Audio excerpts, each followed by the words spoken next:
It's a beautiful night for baseball, and live from Miller Park in Milwaukee, Sportsnet LA presents the Los Angeles Dodgers and the Milwaukee Brewers in the first of a three-game series.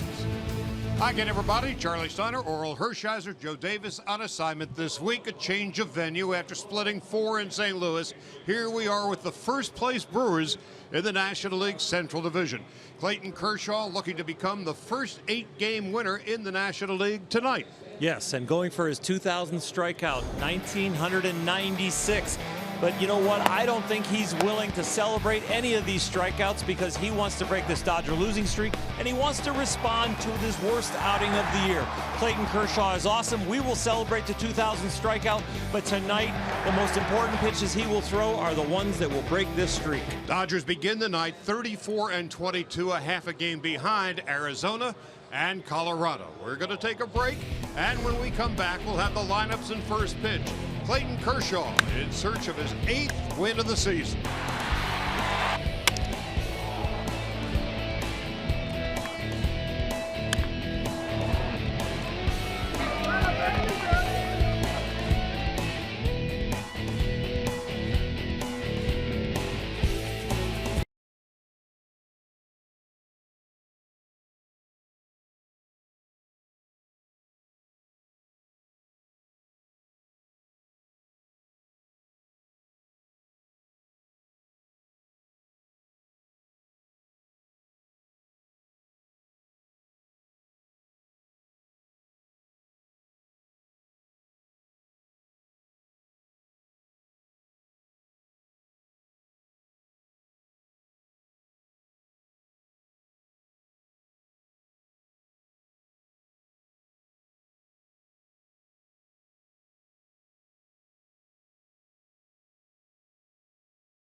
6th spot today, and there are congratulations in order for Cody Bellinger. Hello, everybody. Welcome inside Miller Park. I'm Alana Rizzo. Cody Bellinger and Alex Wood also being recognized around Major League Baseball. Alex Wood being recognized as the National League Pitcher of the Month. 5-0 with a 1.27 ERA in his 5 May starts. And Cody Bellinger, to no surprise, was named the Rookie of the Month for May. 9 home runs, 27 RBIs in 28 games. In fact, the first Dodger to win the award since Corey Seager did it in June of 2016. Charlie?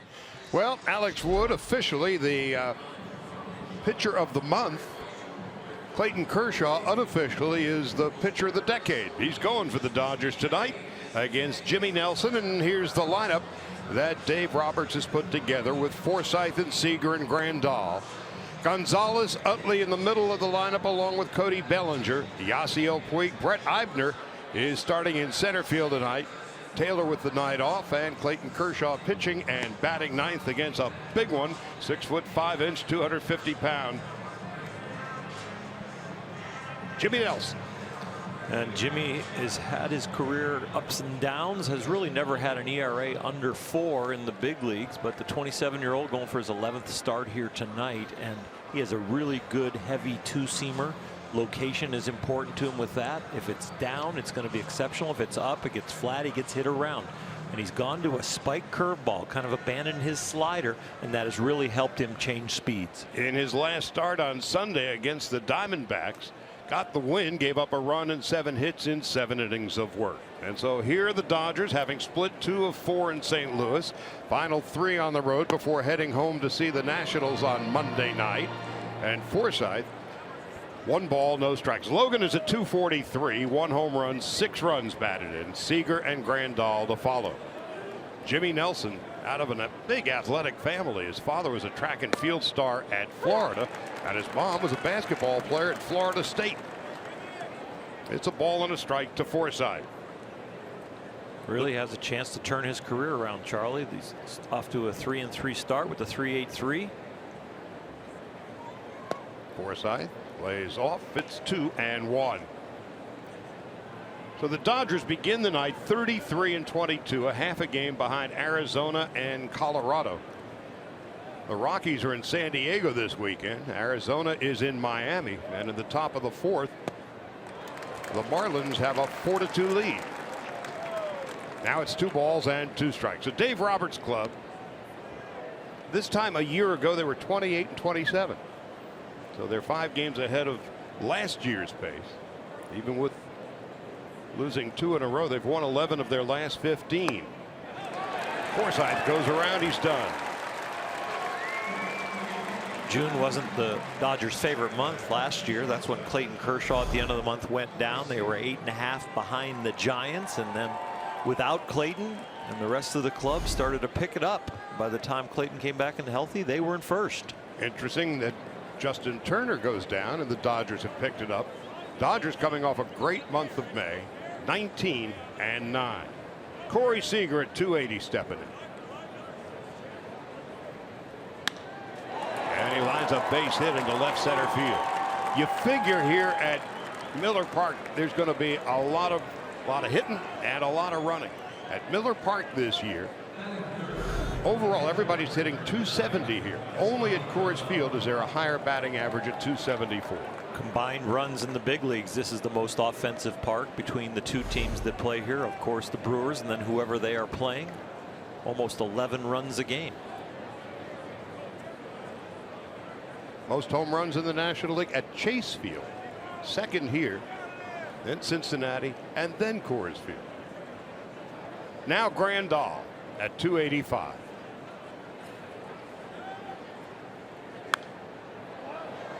No balls and 1 strike to Yasmani Grandal.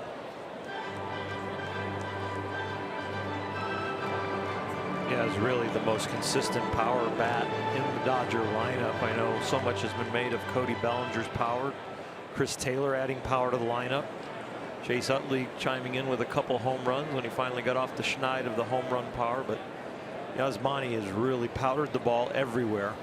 5 home runs, 23 runs batted in, 4 of the 5 from the left side. He takes Hyatt inside, and it's 1-1.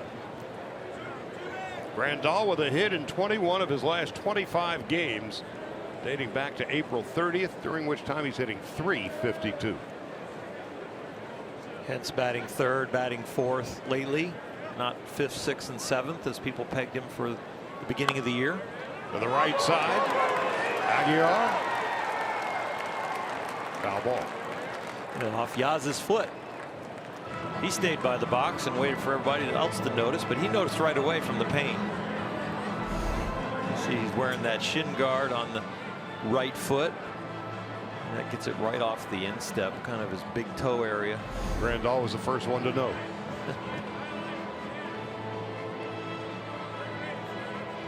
A ball and a strike. We're just underway. It's just been a beautiful day here in Milwaukee. We were blessed with great weather in St. Louis. And here at Miller Park, opened for business in 2001. The roof is open. Nelson to Grandal. 1-2.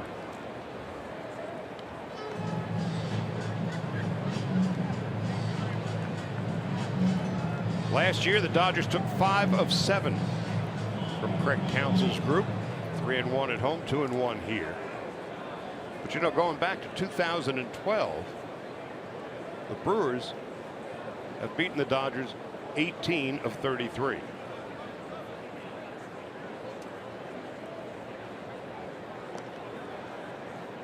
Seager's stolen a couple of bases this year. And Manny Pena, the catcher, has thrown out 6 of 19 for Milwaukee. Gonzalez on deck. Grandal down on strikes. Nelson coming into the game, 54 strikeouts, 16 walks. And he has struck out 2 batters here in the first. Take a look at the Audi pitch cast. 4-seam fastball, upper part of the strike zone at 94. He'll also throw the 2-seamer with heavy sink down by the knees. And of course, we mentioned the curveball. And Adrian Gonzalez stepping in. Gonzalez at 255, and he has enjoyed his time at Miller Park. Chase Utley on deck.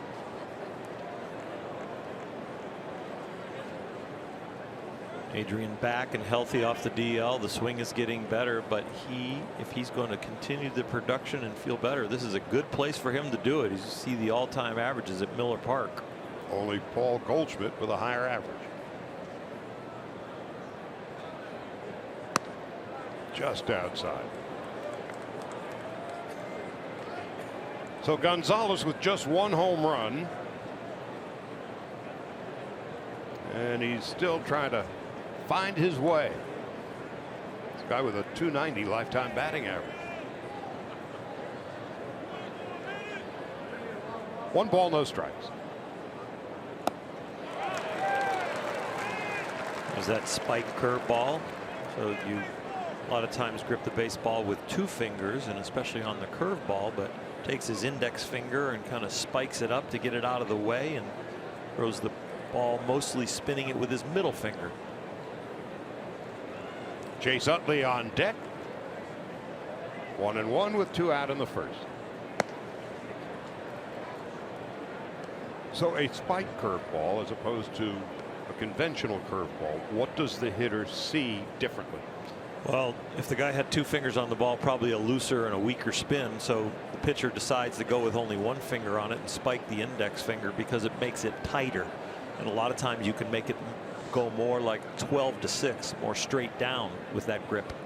2-1 to Gonzalez. He takes outside. Kershaw and his curveball. How is that fundamentally different than Nelson's? Well, Clayton probably has a more flexible wrist, maybe a little better angle with it, so he doesn't have to spike it to get his go down as much as he does. It just depends on what you're blessed with as far as where your flexibility is, where your strength is, and how big your hand is has a lot to do with it. 3 balls and a strike to Gonzalez. Seager's at first. Drill to right field, but right at Domingo Santana. Oye, como va? No runs and a hit. Will go to the bottom half of the first. Clayton Kershaw in search of his 8th win of the season coming up.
Milwaukee Brewers, and here's the Honda lineup put together by Craig Counsell.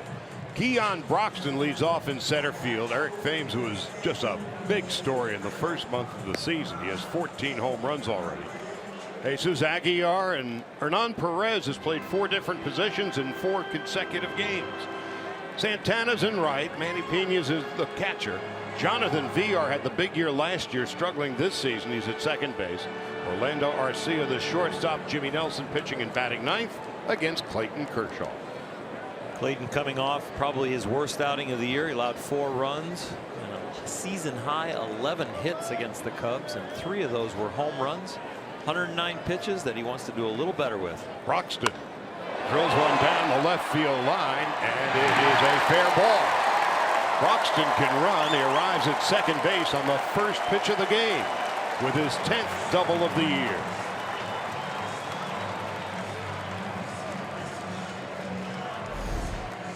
Opponents hit .295 off of Clayton Kershaw in the first inning, probably his weakest inning of any this year. And these Brewers love to swing early. They're hitting .329 in the first inning. So important inning for the Dodgers and Clayton Kershaw. The Dodgers and Brewers offensively are very similar. Dodger team batting average .256. Brewers team batting average .255. The Brewers have scored 272 runs. The Dodgers have scored 271. And here's Thames taking a strike, 0-1. Played a couple of years collegiately at Pepperdine. You know his story by now. In Korea the last 3 seasons. And he opened up in a big way in April with 11 home runs. He had but 3 in May, overall at 277. Aguilar is on deck, and Kershaw trying to get out of some first inning trouble.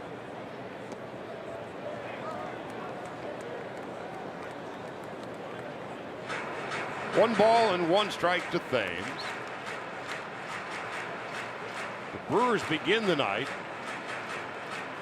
at 29-25. And with the Cubs beating the Cardinals today, Milwaukee at the moment a 2-game lead on St. Louis and 2.5 on the Cubs. Now Thames takes low. It's always interesting as a starting pitcher to give up that leadoff double. You really haven't found your sights yet. You're thrown right into the middle of a fire. You know there's a lot of time left in the game even if you give up a run, but you always have run prevention on your head. 2-1 to Thames. Now it's 2-2.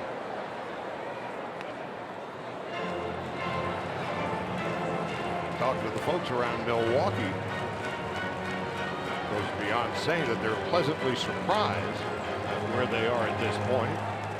And they almost, there's this sense of impending doom. A 3-year contract extension signed by Craig Counsell over the winter, that they're waiting for the bubble to burst, but with the Cubs and Cardinals struggling, they keep saying, well, why not us? Well, here it is, June. If anybody would have taken the Milwaukee Brewers to lead the National League Central the start of June, I think you could have got some very long odds. On the other hand, there's a long way to go just to pass the 1/3 mark of the season. 3-2. And Kershaw trying to right his ship here in the first inning.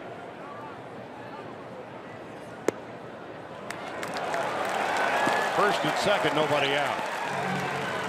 Tremendous eye for Thames right there. Ball is low, but boy, left on left, and you're facing Clayton Kershaw to make that decision.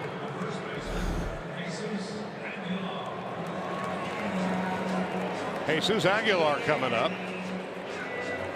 4 home runs and 16 runs batted in. Now you remember that the Brewers are without Ryan Braun and will be for another week or 2. Calf issues. Aguilar at first base.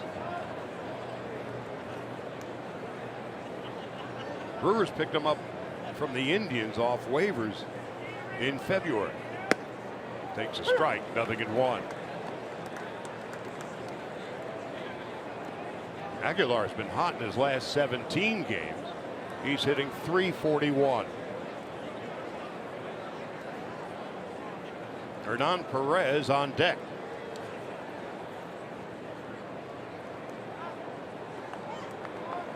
This Milwaukee Brewer team is a bunch of journeymen and cast-offs and young guys, and then there's Ryan Braun, but a lot of this offensive production has been when Ryan Braun has been out of the lineup with his calf injury. And they take on the personality of Craig Counsell. They're grinders.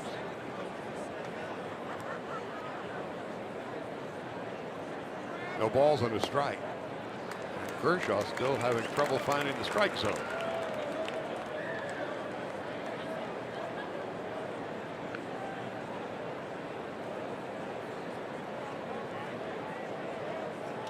Again, this is a ballpark where you can expect a lot of runs, a lot of hits, and a lot of home runs. And more doubles in this ballpark than any other in the National League. Inside and low. And it's 2-1. Clayton showing a little frustration right there, not locked in. He is so used to being in his lanes, which would be the inside and outside portions of the plate. And then he is so used to pounding the strike zone. High quality pitches. A couple of misses and an early misfire ups his blood pressure.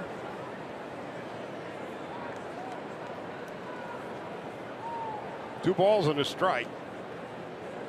Broxton great speed at second base. Thames at first.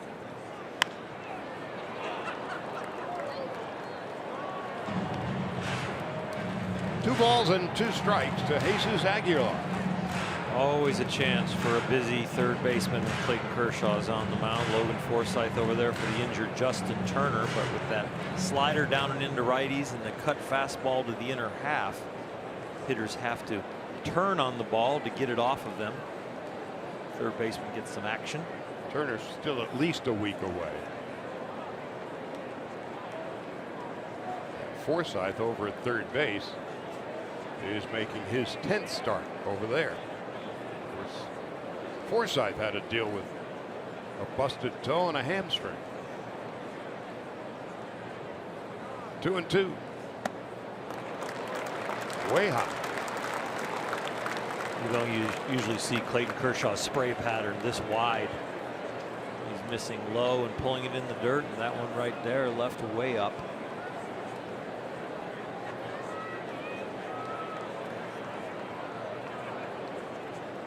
So Kershaw, 12 pitches in, still looking for his first out.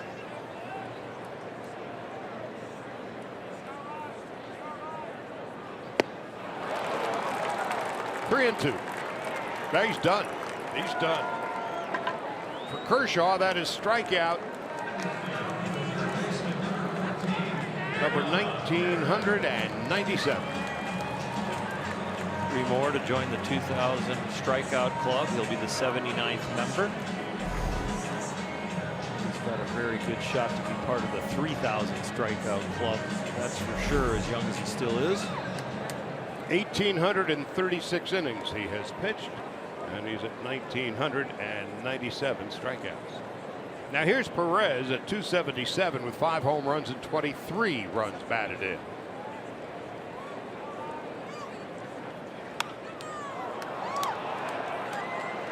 Utley retreating, taking charge, and making the catch in front of Eibner and Puig.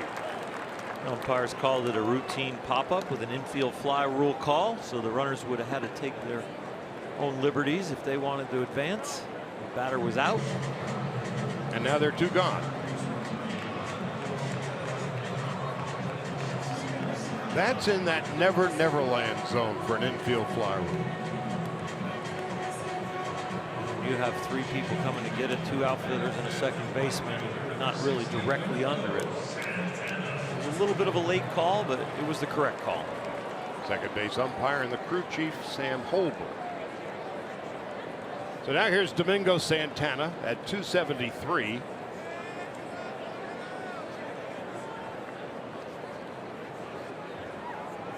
Two on, 2 out. Boy, if Kershaw gets out of this unscathed, he and the Dodgers breathe a big sigh of relief. Yeah, it's a nice boost for his confidence, which really doesn't need a boost, but He's all about winning. We're all about documenting the 2000 strikeout game, and he is all about just changing the narrative on this Dodger team, flipping the 2 losses to getting a W. No balls, 2 strikes. Well, the Dodgers held to 4 hits by Martinez on Wednesday and 4 hits by Wainwright yesterday. Losing 2-1 and 2-0. Now the 0-2 on the way. Swung on and missed, strike 3. So Kershaw gets into trouble. He gets out of trouble. He is now 2 strikeouts from 2,000.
Better than ever.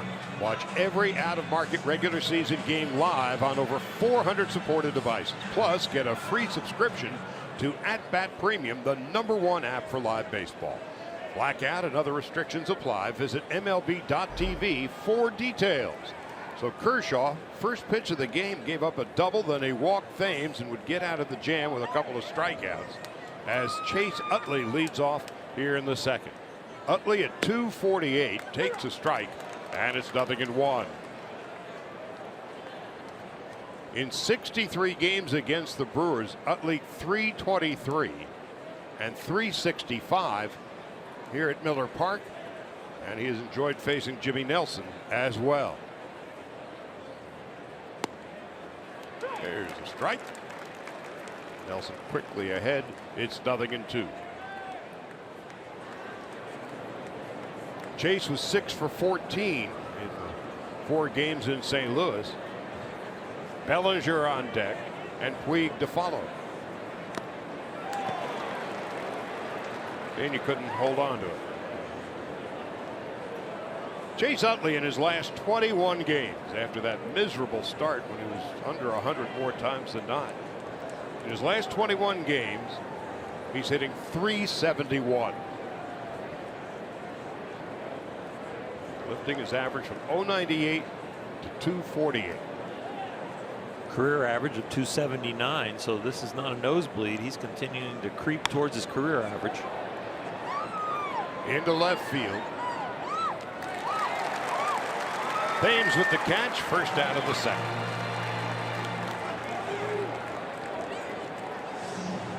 And here comes Cody Bellinger. All in all, not a bad month. It's a really good first 3 quarters of the month. He's kind of in a slump right now. 6 for his last 41. But boy, congratulations to the National League Rookie of the Month for the month of May. And Alex Wood, the Pitcher of the Month in the National League. Alex, of course, back in Los Angeles. He's on the disabled list. Still has that capsule issue up near the collarbone. I figure he'll be back in about 10 days. Now Bellinger drills one down the right field line, but well fouled.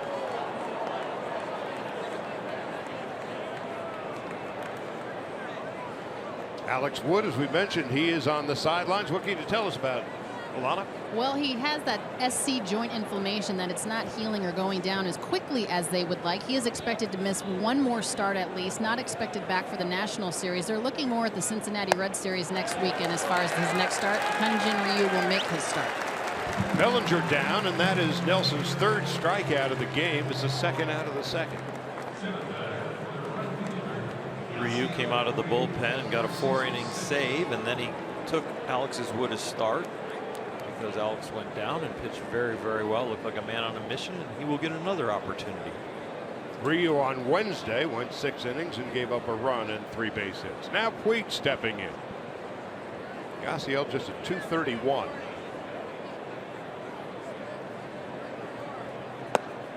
One ball, no strikes. Brett Eidner is on deck.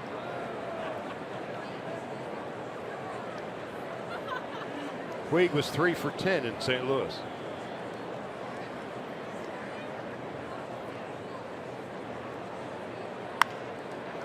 Slowly hit to the right side.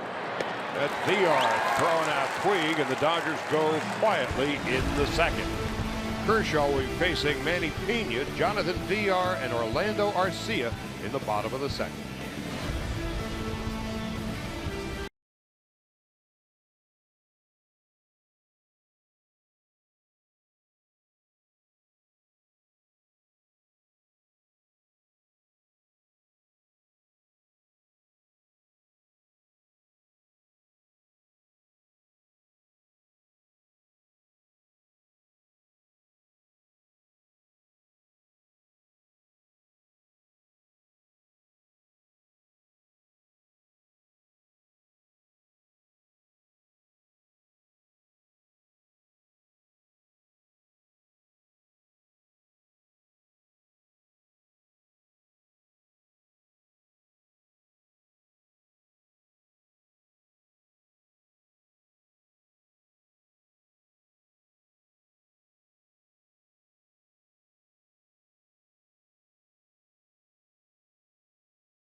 From 2000 in his amazing career, getting ready for the second inning of work. Time now for our Land Rover Performance Spotlight. Through 274 career starts, look at how Clayton Kershaw compares to one of the best lefties of all time in Sandy Koufax. Very similar record, very similar ERA, opponent average, and strikeouts. Of course, Clayton just 2 away now at this point in his 275th career start, guys. Sandy Koufax, of course, his first 6 years were relatively average.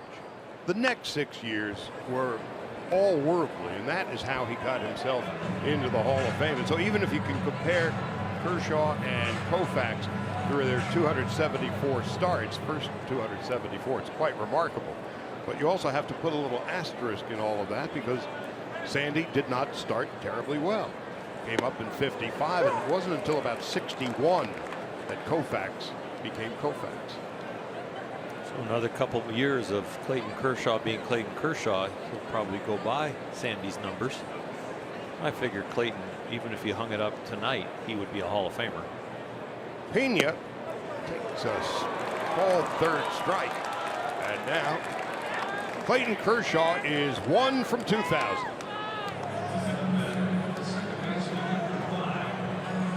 Many a time Alana has interviewed Clayton and talked about what's going on in his career at many different points, especially over the last 3 or 4 years. And Clayton is always like, I don't really care. I will sit back when I retire and maybe think about it and remember all the accomplishments and have a lot of gratitude for it. But right now, it's about the next pitch. Jonathan Villar has struck out 66 times in 202 at-bats. Swing and a foul back, and it's 0-2. The Brewers as a team have struck out 508 times coming into the game. That's the most in the National League. No balls, 2 strikes. Kershaw to Villar. And that is the 2,000th strikeout for Clayton Kershaw. In 1,838 innings, Clayton Kershaw with 2,000 strikeouts. He has now thrown almost 29,000 pitches and faced about 7,200 batters, and 2,000 of them gone down with a K. Now Orlando Arcia takes a strike, and it's 0-1. Number 2,000 looks like that. The high fastball. Not the patented curve, not the devastating slider. The high fastball that got him scouted and drafted. And that's the curve. Seager throws out Arcia, a 1-2-3 inning. Kershaw 2,000 strikeouts in his brilliant career.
Unlimited baseball break brought to you by T-Mobile.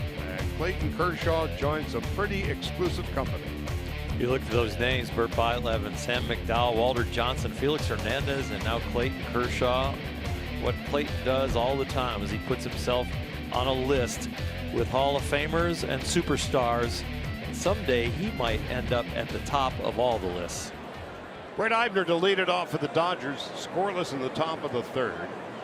Eibner 5 for 24, takes a strike, and it's 0-1.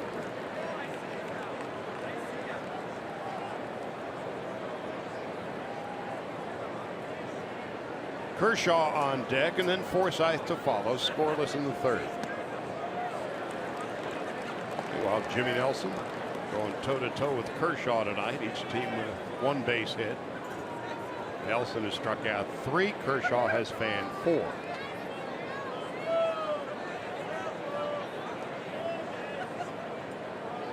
Now the 0-2.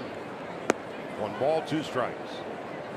Jimmy Nelson in his last start shut down a very good Arizona Diamondback team. Went 7 innings, 7 hits, 1 run. It was earned, no walks, and he did his best Kershaw impersonation with 10 strikeouts. The 1-2. That's his 4th strikeout. First out of the 3rd.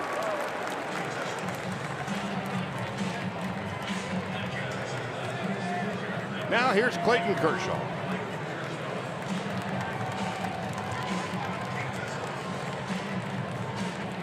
There are so many remarkable numbers about Clayton. Maybe my favorite. This is his 275th career start. Takes a strike, 0-1. In 274 starts, Kershaw has given up 3 hits or less in 72 of them. 26% of his starts, 3 hits or less. That's why every time his name is written in the lineup as the pitcher, you think something special might happen. And he's looking to become the first 8-game winner in the National League this season. And you know, Charlie, he really could have 9 already, but tough break where he threw a wild pitch in the 9th to give up a run. Another game where he could have gotten a W very easily. Those 7 and heading towards 8 is still at the top. 237 earned run average coming into the game. That is strikeout number 5 for Jimmy Nelson. Second out of the 3rd. 9 strikeouts combined between these 2 pitchers. Nelson hasn't had the opportunity, or the pleasure I should say, of hitting off of Clayton yet, but he'll get to begin next inning with his shot at it. I'm sure he can hardly wait. Now Forsythe, who struck out to begin the game. His 10th start at 3rd base with Justin Turner still on the DL.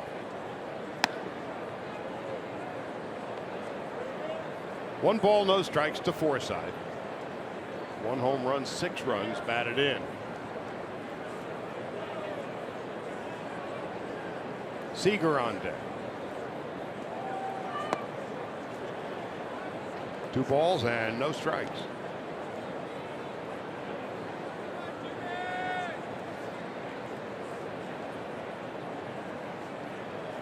Jimmy Nelson had a terrible time of it in April. And an ERA of 5 1/3. But in May he turned it around with an earned run average of about 2 1/4. Riding high in April and shot down in May.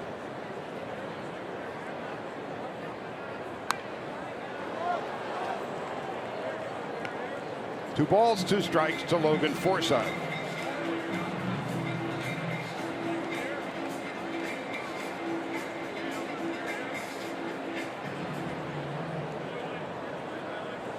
Brewers just have come home from a 4-game trip to New York where they split 4.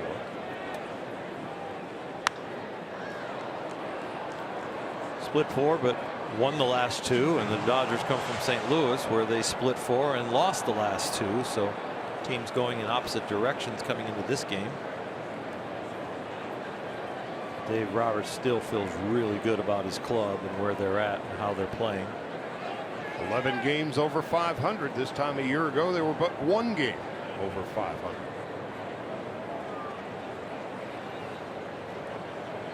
Two and 2 to Forsythe. Ball strike 3. Well, Jimmy Nelson strikes out the side, and he has fanned 6 through 3. No score from Milwaukee.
count down to 2,000. It didn't take long. Kershaw, 4 strikeouts through 2. He's now at 2,000. And these are the fellows who have been victimized most. Belt, Cargo, Drew Stubbs, Hunter Pence, and Troy Tulowitzki. Won't see Tulowitzki much anymore. Jimmy Nelson takes a strike, and it's 0-1. All those guys played in the National League West for a long time, so they got the pleasure of facing Mr. Kershaw a lot, and they contributed to those 2,000 strikeouts. Pleasure is relative, and it's no balls and 2 strikes to Nelson. So Clayton was in trouble in the very first inning. First pitch of the game, Broxton doubled, then he walked Thames. And since then, he has retired 6 in a row and 4 punchouts. Clayton has struck out 295 Giants. That's the #1 team on the list as far as people he has punched out. Dodger fans would be happy to hear that, I'm sure. Well, that is strikeout number 5, and he's now on his way to 3,000. Let's not count it down yet. Well, Kershaw's 10 years into his big league journey. As Keon Broxton steps in. And Broxton is certainly a strikeout candidate. He leads the National League in having been struck out 71 times. That's probably a category he'd rather not lead in. His batting average is .247. His strikeout average is .428.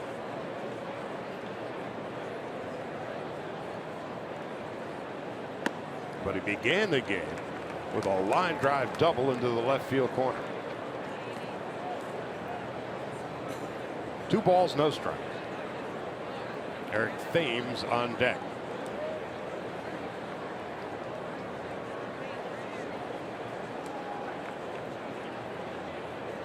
And Jesus Aguilar. 2 balls and a strike.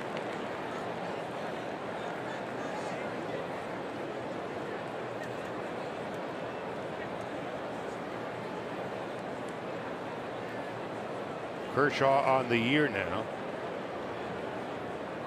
83 strikeouts. And that hurt.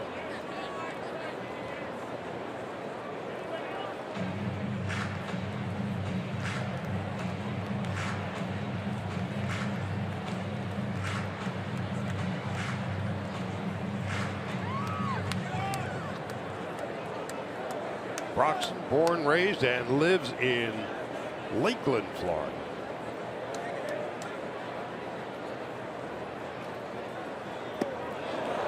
Uncle Charlie too much for Broxton. That's the 6th strikeout of the game for Kershaw.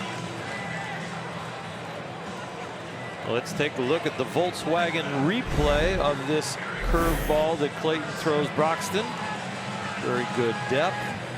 Actually, the shape of that curveball is like the top of the Volkswagen. Some of their models, especially the original Beetle. Now Eric Thames, he walked in his first at bat.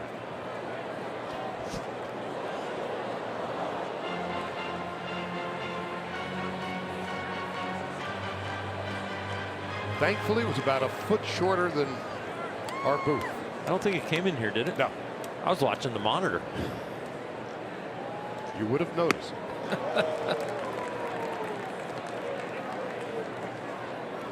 No balls and 2 strikes in St. Louis the other night. Much higher location than it is here. There'd never been one into the radio or television booth, or so we were told. And that's strikeout number 7. Striking out the side is Kershaw. He has fanned 7 through 3. And we are scoreless in Milwaukee.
Dodger Baseball on Sportsnet LA is brought to you by the Ram 1500 Rebel. Experience the power and toughness of Ram at your local dealer.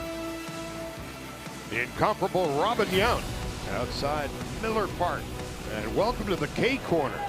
13 strikeouts through the first 3 innings. Nelson has struck out 7.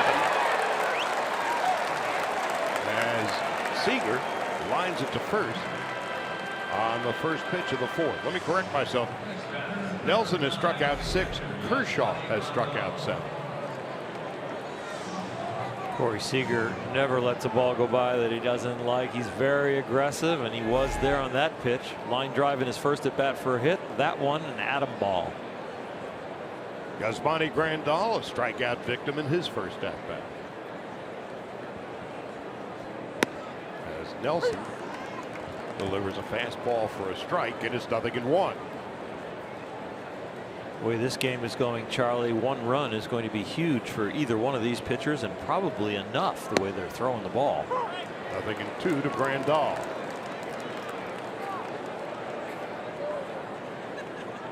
If you had to pick one of the 2 of them, which one will continue the dominance, you'd have to pick Clayton Kershaw. A little bit surprising for Nelson to be this dominant. And Grandal down on strikes. So Nelson with 7 strikeouts and Kershaw with 7 strikeouts. And the breaking ball hit hard by Corey Seager. Here goes up the ladder with Yasmani Grandal. He can throw 94, 96 miles an hour. Enough juice to get it by you.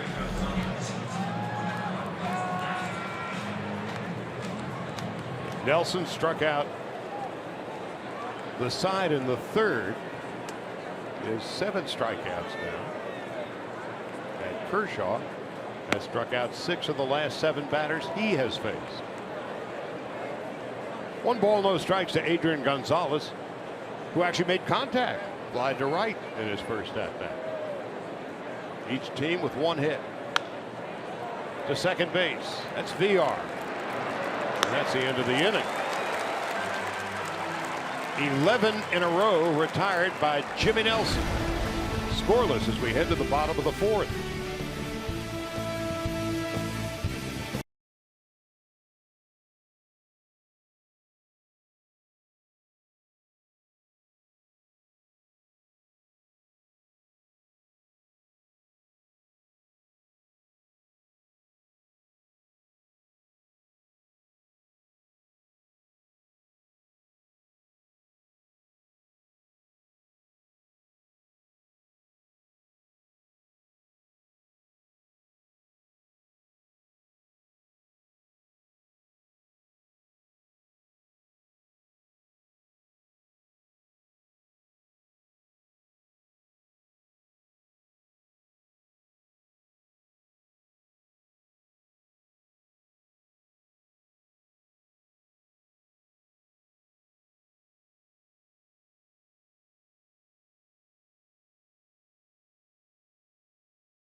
To take it slow-mo with Kona. These replays of Clayton Kershaw punching out 7 guys so far tonight. 2 in the first, 2 in the second, 3 in the 3rd. He's had the bats moving 19 times by the Brewers, and 9 of them for swing and misses. 6 of the last 7 Brewer hitters have been struck out. Jesus Aguilar, a strikeout victim in his first at bat. No balls and a strike. Jimmy Nelson has retired 11 consecutive Dodgers. Kershaw has retired 9 consecutive Brewers. Each pitcher with 7 strikeouts, Kershaw with 1 walk. Perez on deck, Santana to follow. That ain't right. You can hear the murmurs inside Miller Park from the far reaches of the ballpark.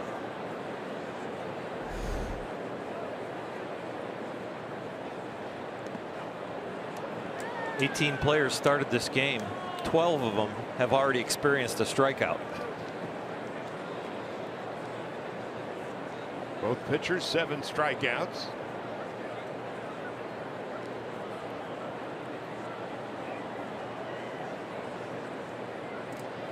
Talk about getting ahead of the game. That is strikeout number 8. Aguilar's he wants to go home. Second time he's gone down on strikes.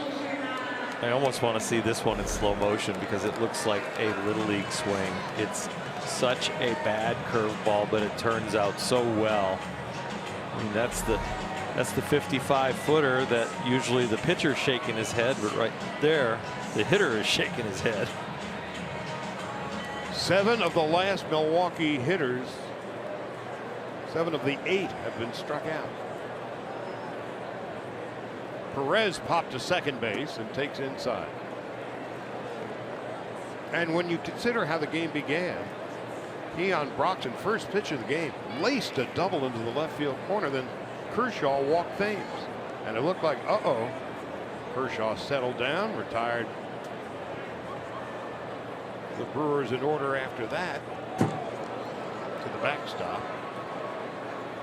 And now 8 strikeouts through 3 1/3.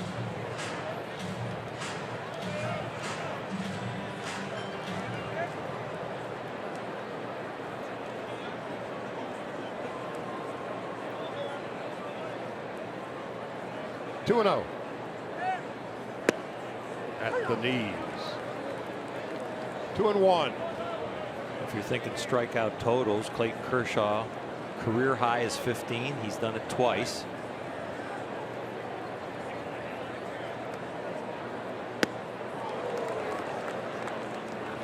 And he's a strike away from his 9th strikeout through 3 2/3.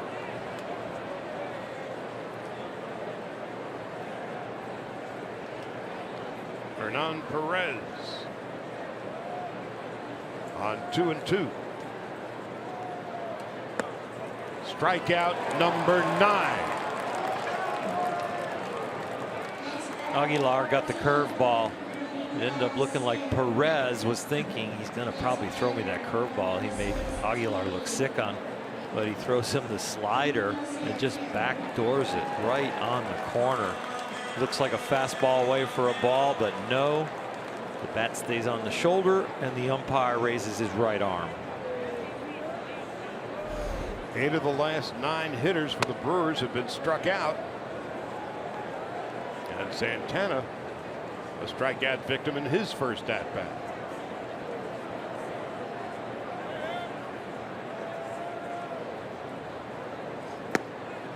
Outside corner at the knees.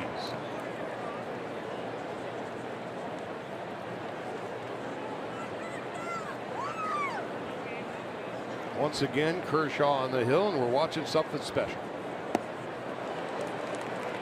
You have given the statistic that 26% of his starts in his career, 3 hits or less. Only 1 so far tonight, the leadoff hitter on the very first pitch of the game, but since then he's been perfect, other than the walk. DJ Rayburn, the first base umpire, gives Santana a breath of life.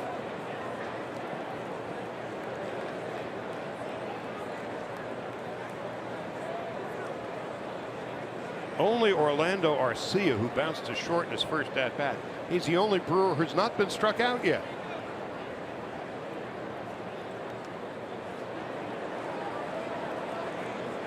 And now the count goes full. How many guys that have ever pitched have ever had their hat like that and it showed that frustration with this many strikeouts this early in the game. He expects perfection. 3-2 to Domingo Santana.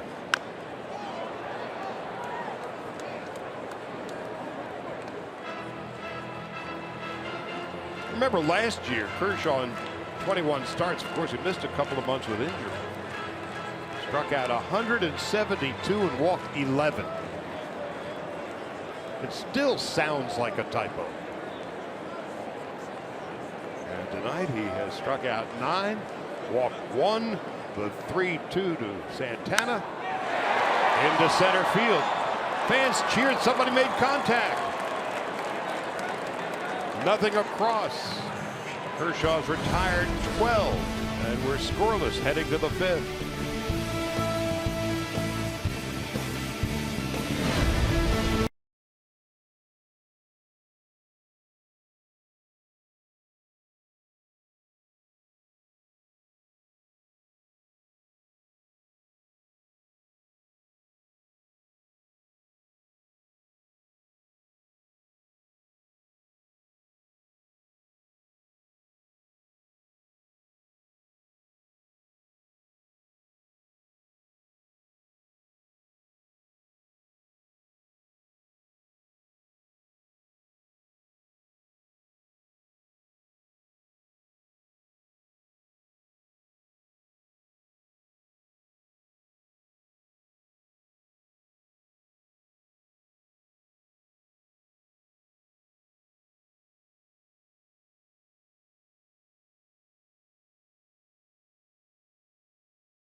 Dodger Baseball on Sportsnet LA is brought to you by your Southern California Toyota dealers. Get the Toyota truck of your dreams at Toyota's Summer Drive sales event. 75 degrees on this early Friday night in Milwaukee, and we've got ourselves a barn burner. No score, no runs and a hit for either side. Kershaw's retired 12 straight, 9 strikeouts tonight. Jimmy Nelson has retired 11 straight with 7 strikeouts. Don't have to worry about pace of play tonight, do we? Not at all. Utley flied to left in his first at bat. Santana, who flied to center field in the 4th inning. When he made contact, the crowd cheered.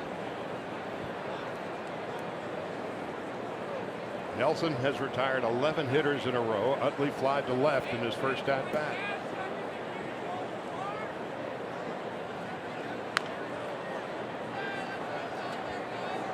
And whenever we watch Kershaw, and everybody says it all the time, you can expect something unique, something potentially great out of Kershaw, and we're watching another one of those performances tonight. A little added energy for Clayton Kershaw coming off a very tough outing against the Cubs. Right to Aguilar. That's 12 in a row for Jimmy Nelson.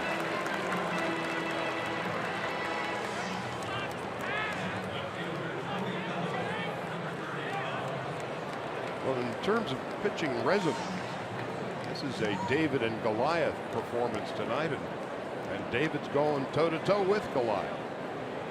Here's Cody Bellinger, the rookie player of the month in the National League. He struck out in his first at-bat. Cody has struck out 46 times and now 132 at-bats.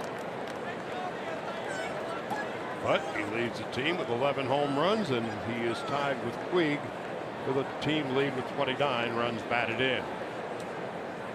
Only base runner of the game for the Dodgers, Seager, a single in the first inning.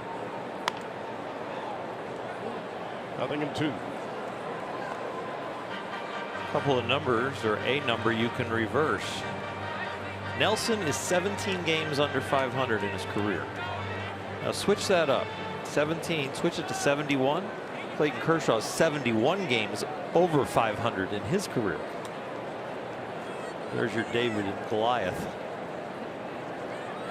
David delivers high. And it's 1-2. Again, we mentioned earlier, Jimmy Nelson. His dad was a discus thrower and a shot putter. His mom played college basketball. And Bellinger's dad, of course, was a journeyman. Spent about 2.5 years with the Yankees. Well, these fellows have some serious athletic genes. Yasiel Puig on deck. 2-2 with 1 out. Strikeout number 8 for Nelson, going toe-to-toe with Kershaw.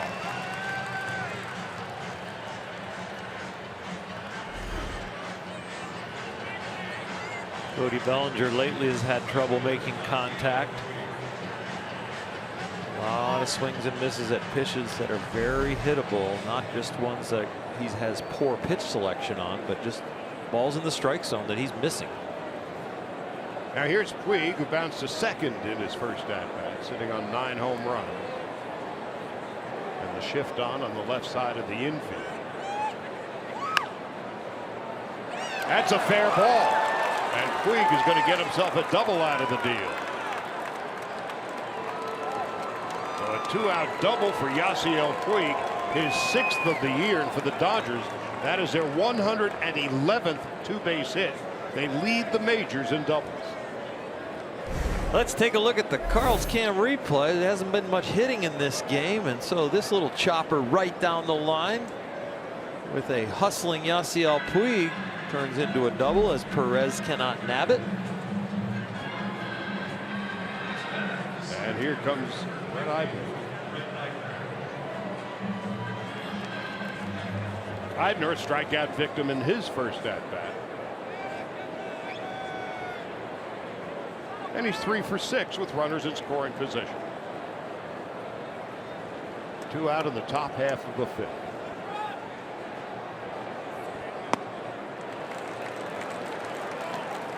Fastball up and in, and it's 0-1. Kershaw on deck.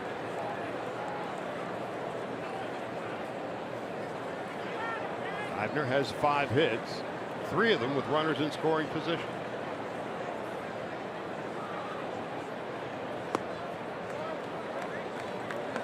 One ball, 1 strike.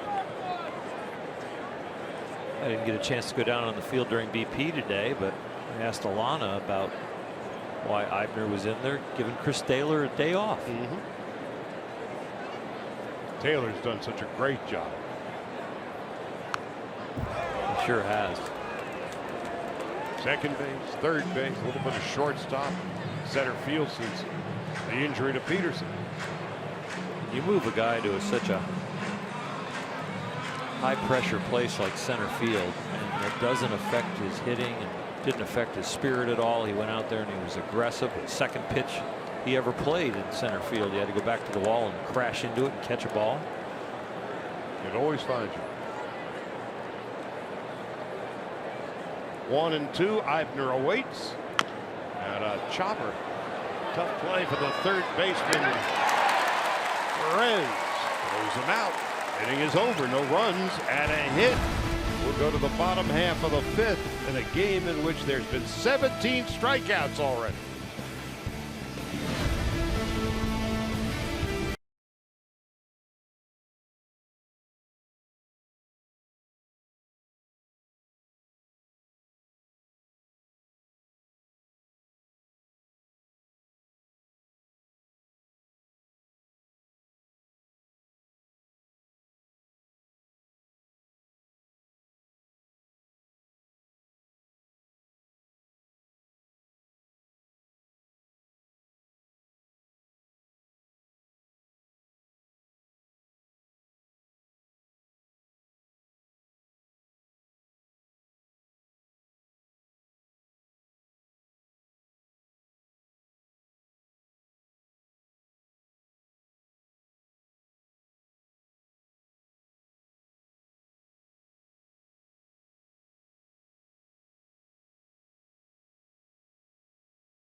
all-new episode of Backstage Dodgers. Get to know the Dodgers AAA team, the Oklahoma City Dodgers. Plus, go behind the scenes when Grant Dayton gets the call up to the majors.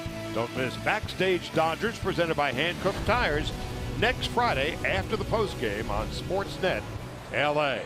Clayton Kershaw got off to a rugged start. First pitch of the game, Keon Broxton laced a double into the left field corner. Then he would walk Eric Thames, and since then, he has retired 12 in a row, including 9 strikeouts.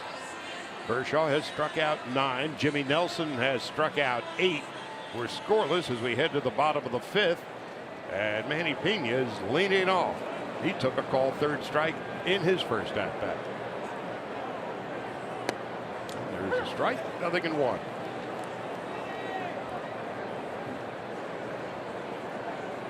It's been a remarkable performance to this point for Kershaw. Not all that unusual. No balls, 2 strikes. He's now gotten the Brewers to swing the bat 27 times, and 14 times they've missed. More than half swing and miss. 54 pitches, 39 strikes, and when they swing the bat more than half the time, they are missing. It's remarkable. That's off the charts again. 0-2. 1 ball, 2 strikes. After such a sluggish start, somehow he locked in, and only he's got the combination.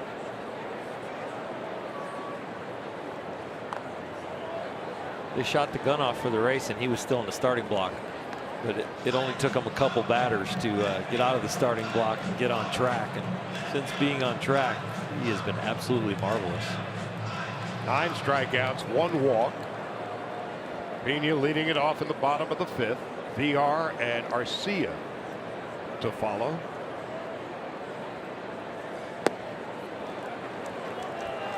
Two and 2.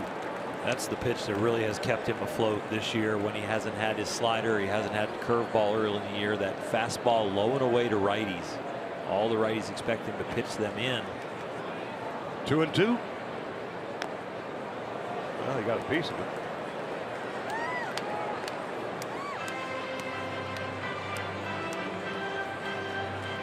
Kershaw on the year now. 87 strikeouts and 10 walks. And coming off his worst performance of the year in his last start against the Cubs. 4 1/3, 11 hits, 3 home runs. It was a rough one. That was probably fueling him a little bit tonight. 2 and 2. Pena putting up a battle. He is. He's fouled off the slow curveball, almost swung as slow as the pitch was thrown, and there he had to speed up a little bit, get the handle on the bat on a fastball in. Pena came up with the Royals in 2011. And that is strikeout number 10. Well, we are headed towards a possible historical night for Clayton Kershaw, already marking himself down in history, being the 79th man in the 2000 strikeout club, but now having a shot at his career high in strikeouts, which is 15. He's done it twice. Double digits in 54 games. VR a strikeout victim in his first at bat.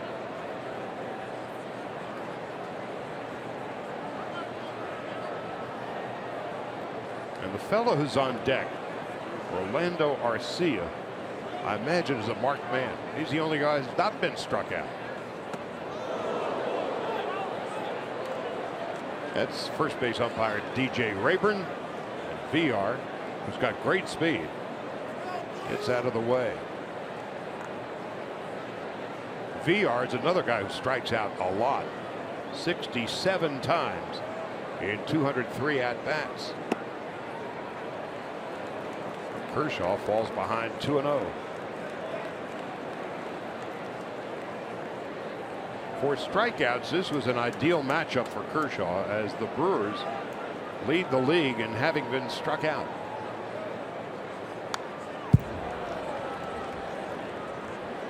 So when you lead the league in strikeouts, you rank first or 15th? I think 15th.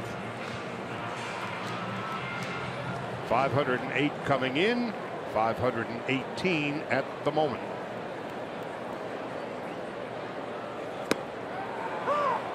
Wow. Exceptional pitch right there. 2-1. Hitters count. Fastball in. They can turn on you. But you know what? When you throw it there, it's awfully hard to hit. And that is the 11th strikeout of the game.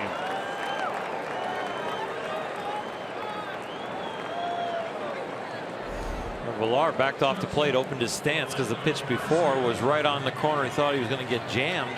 Clayton just comes back with something, just a basic fastball on the outer half. Yasmani easily catches it, takes a few steps, and throws it around the infield for the 11th time. Now stepping into the batter's box, the only Brewer who's not been struck out to this point. Bounced to short in his first at-bat. And he's bouncing to third in his second at-bat. In the meantime, 15 in a row have been retired by Clayton Kershaw. We have no score going to the 6th from Miller Park.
Dynamic duo when it comes to selfies. Join us Tuesday, June 6th for the Nationals, when the first 40,000 fans will receive a Justin Turner bobblehead.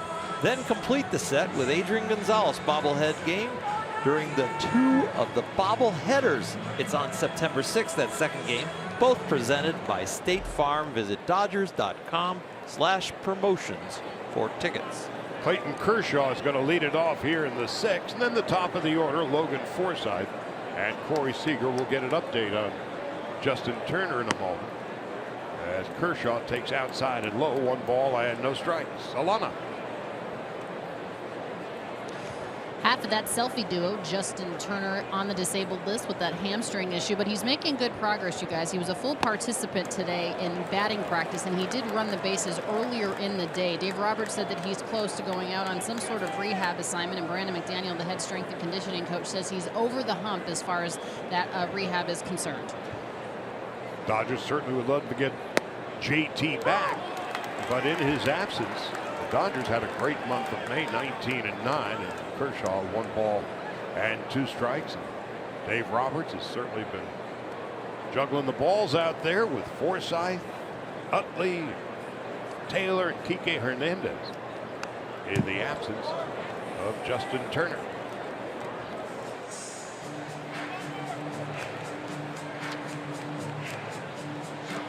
Dodgers are missing Turner's .379 batting average.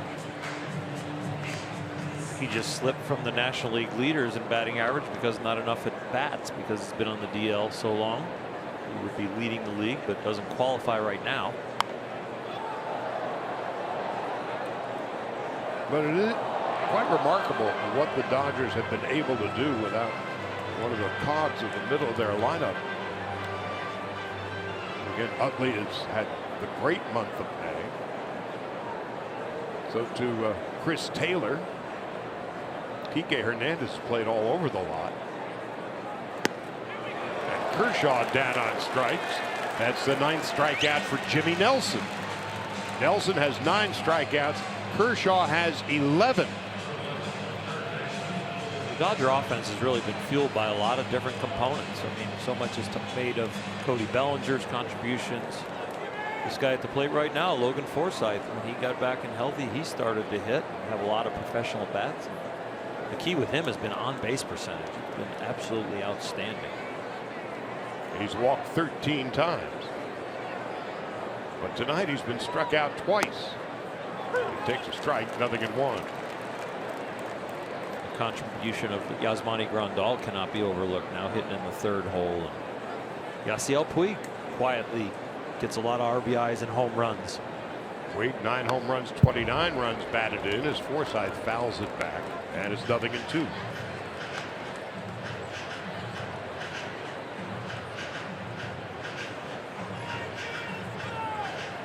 Corey Seager quietly having approximately the same year he had last year. He's getting there. And he's on deck. Chopper to short. This is Arcia. And that is the 2nd out of the 6th. Between the two teams, we have had 20 strikeouts already. There are 7 batters tonight who have struck out twice. And here comes Seager, who has put the ball in play both times. Single to left in the 1st inning. There was a double for Puig in the 5th, the only 2 hits of the night for the Dodgers. Kershaw gave up a leadoff double to Broxton, and he's been perfect since. Seager bounces to short, and another 1-2-3 inning for Jimmy Nelson. After 5.5, still no score from Milwaukee.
Sportsnet LA is brought to you by Nissan. Choose Nissan today for great offers on our most exciting lineup ever. Shop ChooseNissan.com. Welcome back to Milwaukee, the traditional sausage race. I don't know which one just won there, but we're locked in a pitcher's duel here, 0-0. Clayton Kershaw against Jimmy Nelson, and here's time for our Coors Light cold hard facts as we look at the most strikeouts all time in a Dodger uniform. Hall of Famer Don Sutton, Hall of Famer Don Drysdale, Sandy Koufax, Hall of Famer, and future Hall of Famer Clayton Kershaw now on that list. Pretty good company.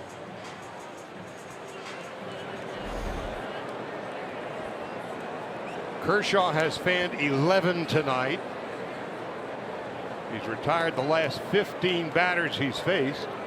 Nelson, a strikeout victim in his first at bat.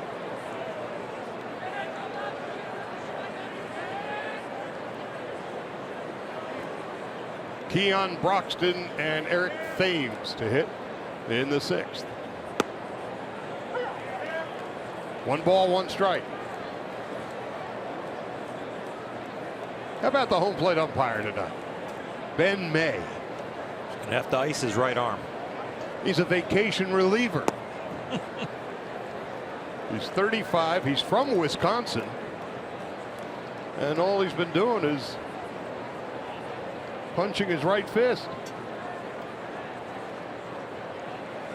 And you know what? He's done a very nice job. With this many strikeouts, you'd have a lot of frustration from the hitters, and he has not heard one gripe. And he's got some great borderline pitches that he's gotten very accurate. He's doing a fantastic job back there. 2 balls, 2 strikes. Beginning the 6th. And for Clayton Kershaw, his 12th strikeout of the game.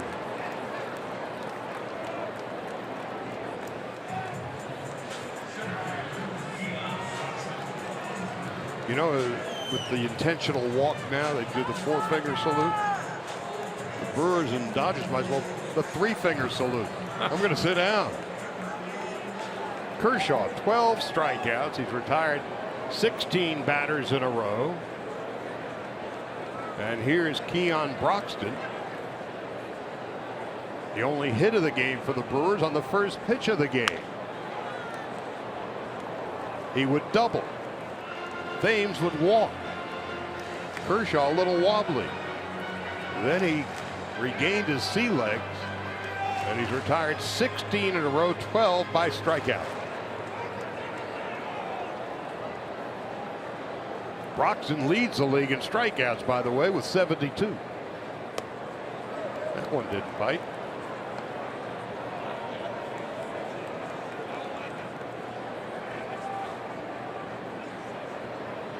Bottom half of the 6th inning. 3 hits and 21 strikeouts combined. There's a strike. That is 1 and 2. This crowd is just in awe. Yeah, they're very, very quiet, like a golf crowd, sitting back waiting for some excitement. They even cheered a foul ball, fly ball to center.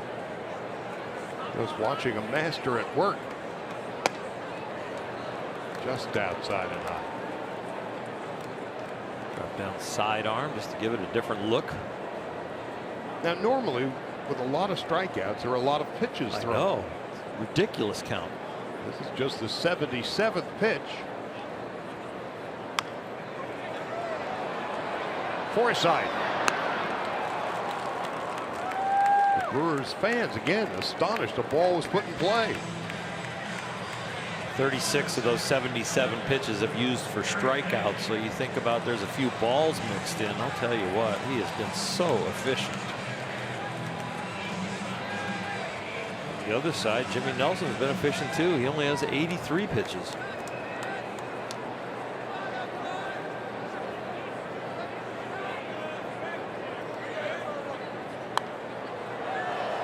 No balls and a strike to Thames.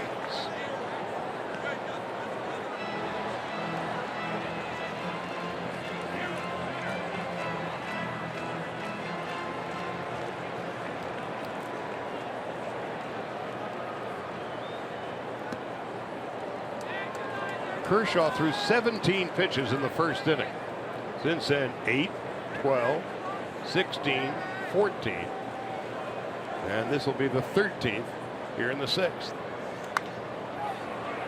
Gonzalez to Kershaw.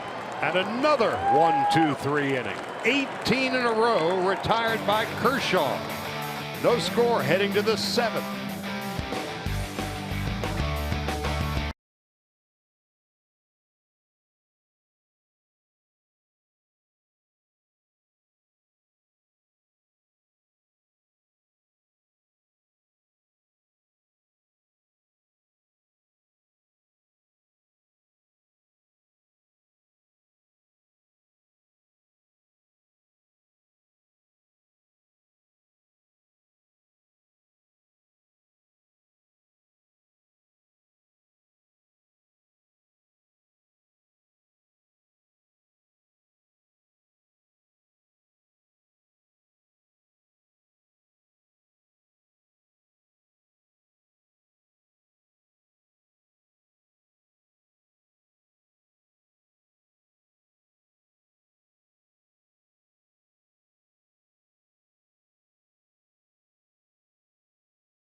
Dodger calendar brought to you by 76.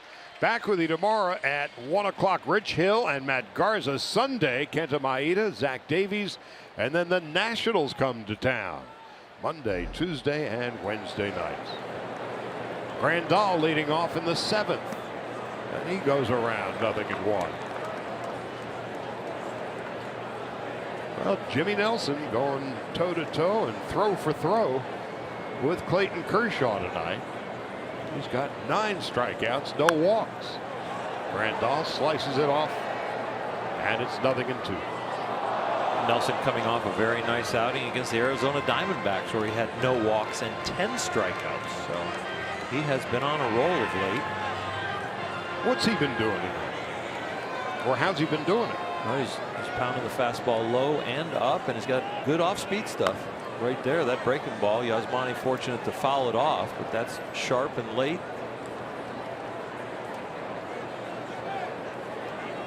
He has found a little bit of success by getting rid of his slider and throwing it more of that spike curveball. It seems like he changes speeds with it, where it represents a slider sometimes as hard as he throws it.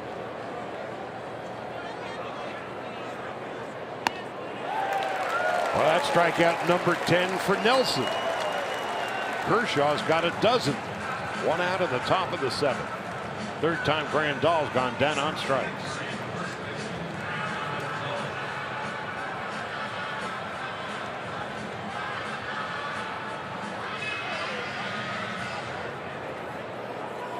Well, here's Adrian Gonzalez. Over the course of his career, has hit .415 at Miller Park, but tonight he's 0 for 2. He's flied to right and bounced to second. Only Paul Goldschmidt has a higher career average at Miller Park than Gonzalez. 1 ball, 1 strike. These two pitchers didn't get the memo that Miller Park gives up the most combined runs, 10.69 on average this year. Miller Park top 2 in batting average, runs, hits, home runs, and doubles. But tonight, Nelson and Kershaw have been spectacular. 2 balls and a strike. Drilled to right, and that's a base hit. For the Dodgers, their 3rd hit of the night. Seager a single in the 1st, a 2-out double for Puig in the 5th, and here's a 1-out double for Gonzalez in the 7th. High 2-seam fastball running right away from Adrian. He gets on top of it and top spins this ball. Very sweet swing right there from the veteran. So Gonzalez has always hit well at Miller Park, and so has Chase Utley. Utley has flied to left and bounced to first. His career here at Miller Park, Chase Utley, .365, 7 home runs and 20 runs batted in 30 games.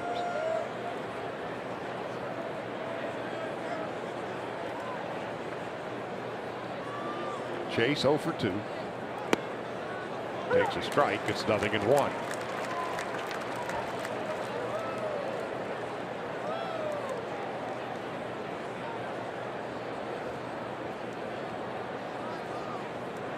Bellinger on deck.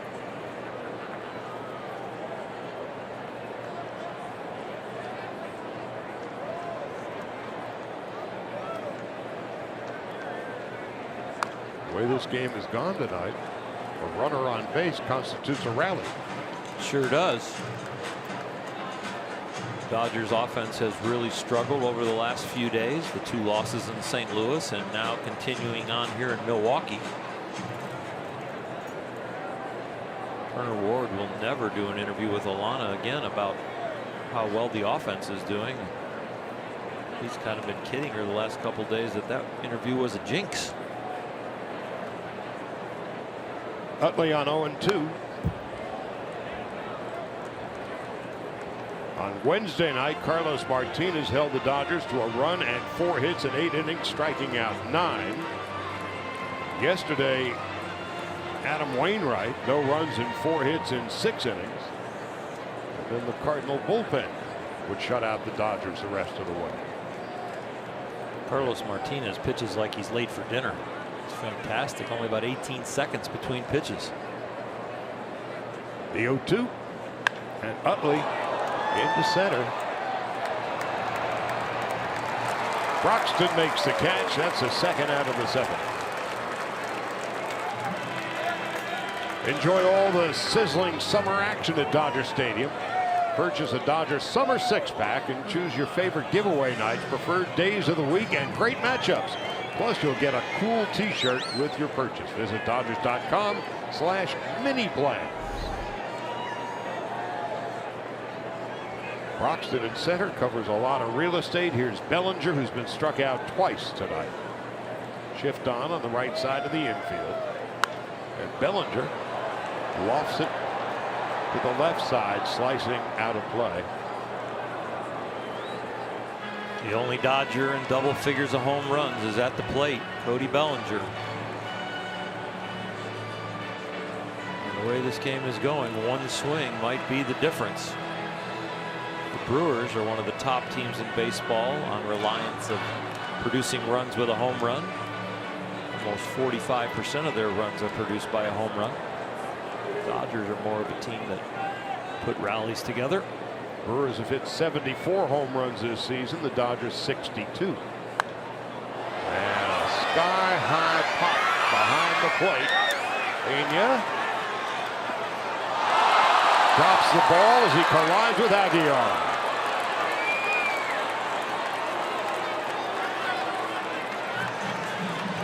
Just the mistake of a very young team and some players that are not communicating right here. This ball was almost to what would be the ceiling here, but the roof is open tonight. And that collision knocks it right out. A couple of gloves are on the ball, but neither one finds it.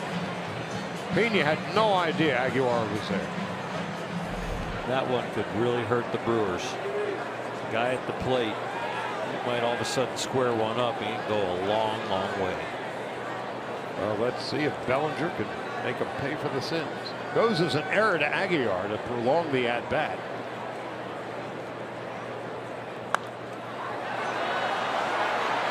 That one is well out of play, and Pena keeping a healthy distance from Aguilar.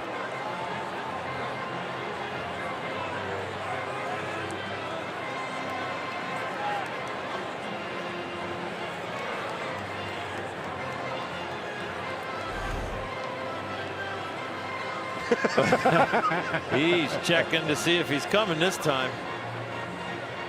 He wants to make sure he's not even in the area code. Puig is on deck. 2 out, scoreless in the 7th. Bellinger 0 for 2 and 2 strikeouts. And for Jimmy Nelson, he delivers high. It's 1-2.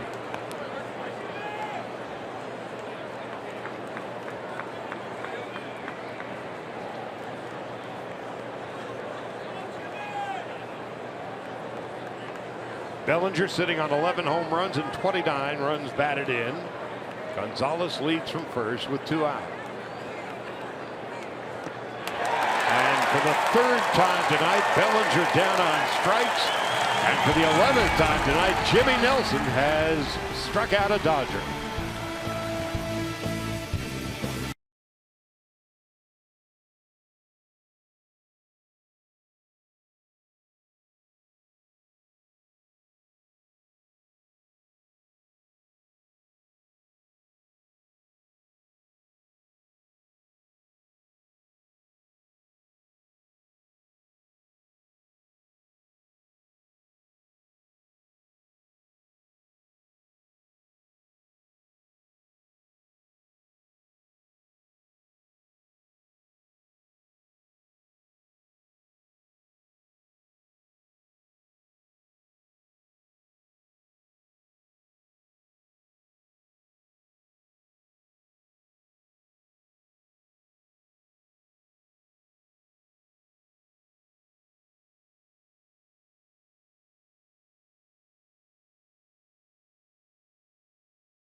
Courtesy of Arco, it was in the second inning. Jonathan VR became the 2000th career strikeout victim of Clayton Kershaw. To begin the game, he needed 4 strikeouts to get to 2000. It didn't take him very long. 4 in 2 innings. And he continues to write history for himself and for all of Major League Baseball.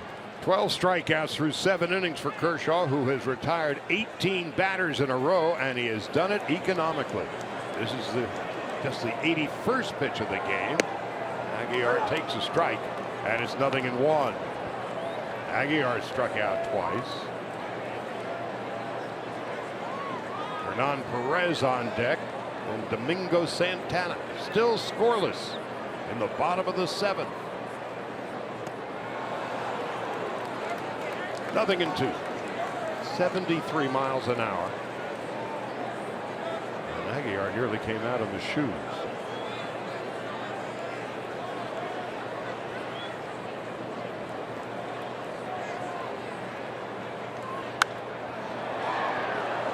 The fastball this year has been as high as 96. The curveball has been as slow as 70.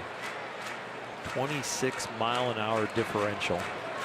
Takes about 12 to 15 miles an hour to flip a hitter from left field to right field, or from left field to pull it foul.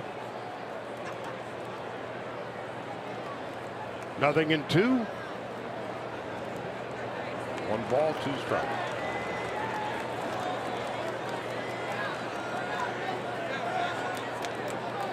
Aguilar 4 home runs, 16 runs batted on. Yeah, batted in.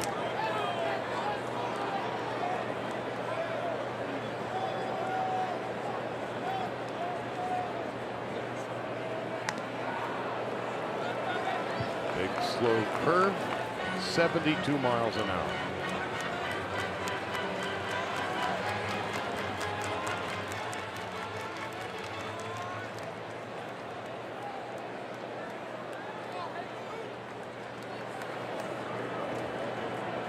Three strikeouts combined in this game tonight.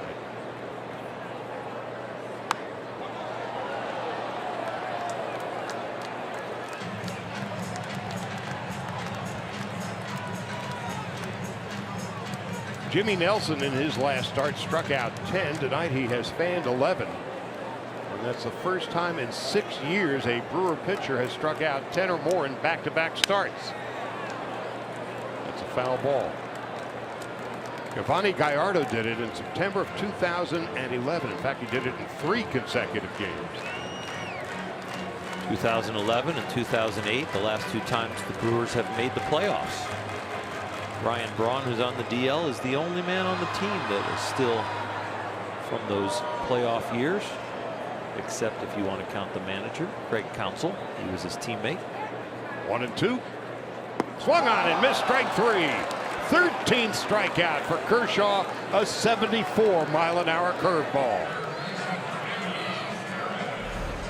Jesus gets a sombrero. 3 strikeouts right here from Clayton Kershaw. If he gets another at bat off of Clayton, it could be a golden sombrero. And right he can now wave it to the sky. Golden arm right now on Clayton Kershaw. Watching a special performance tonight. Hernan Perez is 0 for 2. He takes inside and low 1 ball and no strikes. For Kershaw, this is the 54th time he's had 10 or more strikeouts in a game.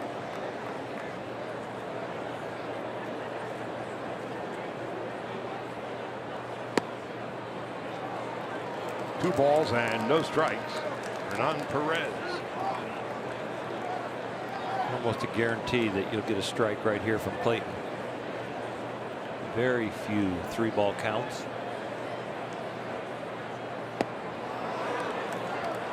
Might have been ball 3. Instead, it's 2-1.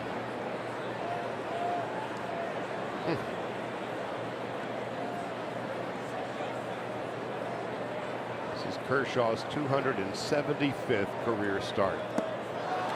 It's now 2-2. He has struck out 15 batters twice in his career.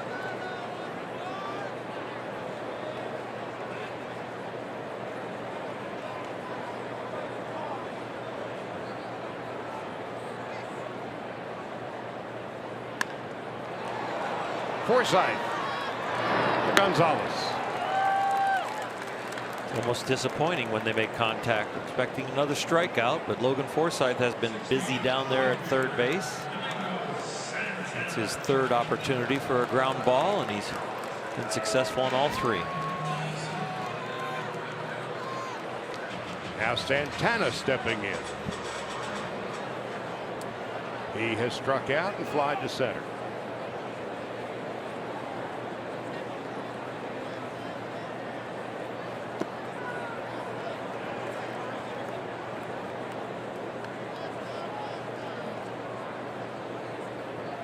There are but 4 batters in the game who've not been struck out. 3 Dodgers, 1 Brewer. To left center field. The Brewers take a 1-0 lead. Santana's 9th home run of the year.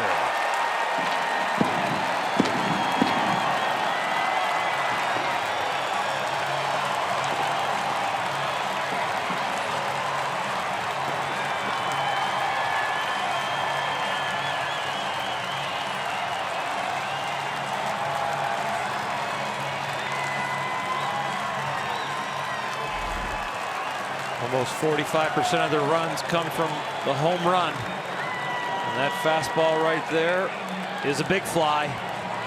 Got the head out, full hip turn, full shoulder turn, outstanding bat speed, and perfect trajectory. And he got his money's worth. Santana's 9th home run of the year, and the 11th given up by Kershaw. After retiring 20 in a row, the home run by Santana. It's 1-0 Milwaukee. Kershaw knew immediately.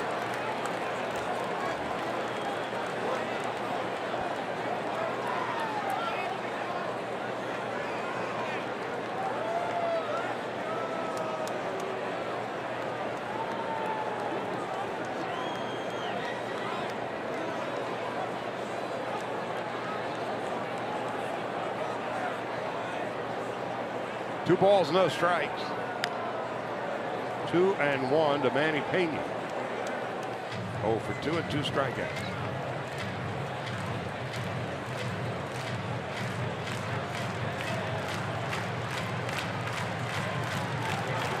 Brewers 1 run, 2 hits. The Dodgers no runs and 3. 2 out, a run into the bottom of the 7th. Utley boxes it.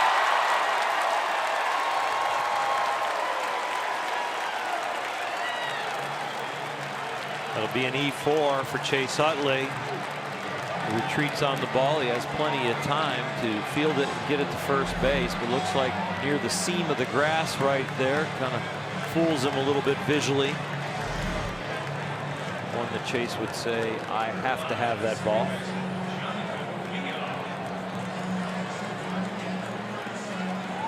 For the Dodgers, it's their 40th error of the year.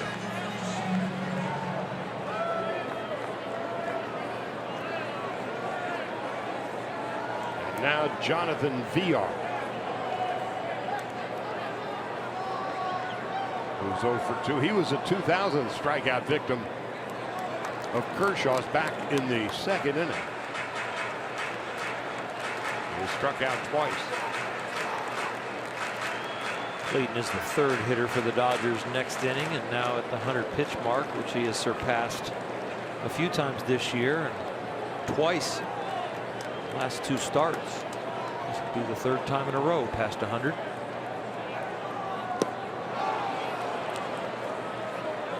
One ball, 1 strike to Jonathan Villar. We got Puig, Odner, and Kershaw to bat in the 8th. The Dodgers have 6 outs to figure out how to come up with a run or 2.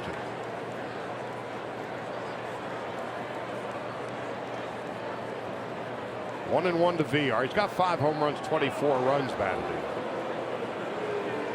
Pena has not attempted a stolen base this year.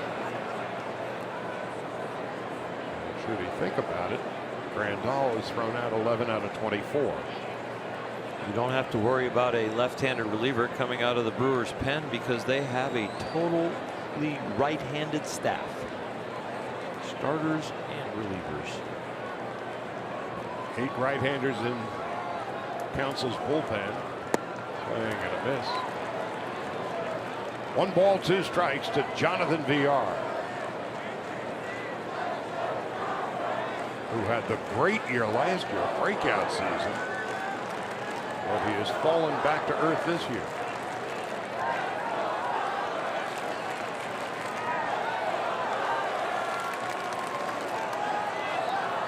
One and 2. VR is down on strikes for Kershaw, his 14th strikeout, and he's still upset with himself because of the Santana home run. We go to the 8th. Milwaukee 1-0.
Casino, Clayton Kershaw with his 14 strikeouts surpassed the 2,000 mark, now has 2,010 in his career. And then Jimmy Nelson went toe-to-toe with him, his 11 strikeouts and 7 shutout innings. He's still on the mound in this game, and there's only been 1 blemish, and that was against the Dodgers. This Domingo Santana solo home run, his 9th of the year and his 30th RBI, puts the Brewers up 1-0. Puig begins the 8th and fouls it out of play. It's 0-1.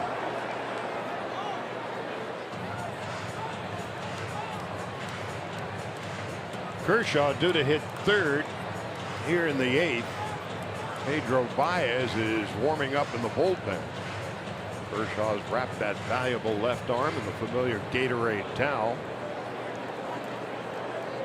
If Puig gets on and Eibner hits a home run, or Puig gets a home run, Clayton might get the hit for himself in a tie game.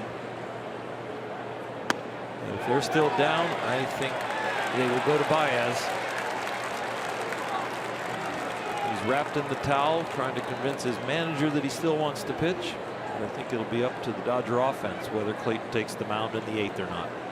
Puig doubled in the 5th inning, one of the 3 Dodger hits tonight against Jimmy Nelson. A little different pressure on Nelson now. It's one thing to go toe-to-toe and feel really good about your outing. It's another thing now to have the 1-0 lead and say, I've got a chance to beat the King.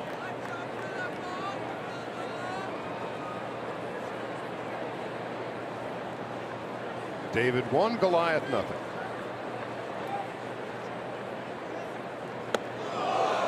You can see it. There's a little extra effort in both of those breaking balls. One he pulled in the left-hand batter's box. That one he overthrew, and it came out the top of his hand. Not even close.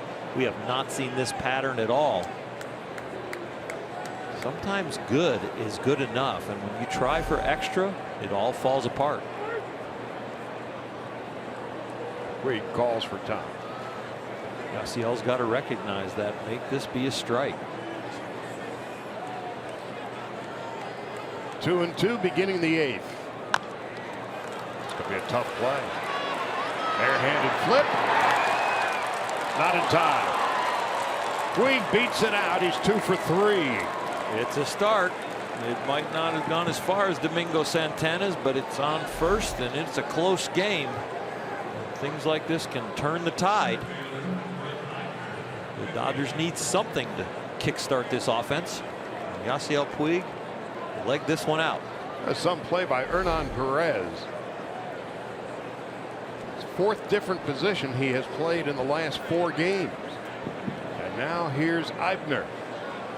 Chris Taylor in the on deck circle. He would bat for Kershaw. Eibner 0 for 2. Lines up, base hit into left field. The Dodgers are in business. First and second, nobody out. Taylor looking back in the dugout. You sure? You want me to hit? Clayton was thinking first and second. Maybe they'll have me bunt him over. They're going to go straight to Chris Taylor and forego the sacrifice bunt. But Clayton is still the pitcher of record and still could get a no decision, could get a W, and still could get the L. Meanwhile, Derek Johnson is coming out. Have a chat with Jimmy Nelson. We saw some over-trying from Nelson on his breaking ball, and Eibner just hit a breaking ball that was up. There was enough altitude on it from the pitch to have enough swing to hit that humpback liner to left. Puig's hit was fortunate, but it's still a jam, and you still want to talk about it.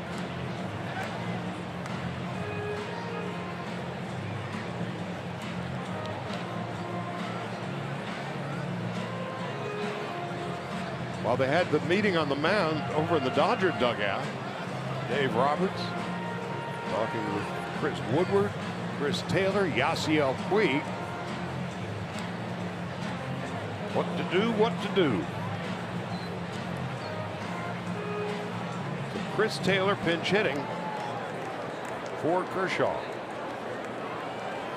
Jacob Barnes, the hard-throwing right-hander, is warming up in the Brewer bullpen. He's their 8th inning setup guy. Corey Knebel, their closer. And now here's Taylor. Squaring to bunt. Takes a strike. It is 0-1.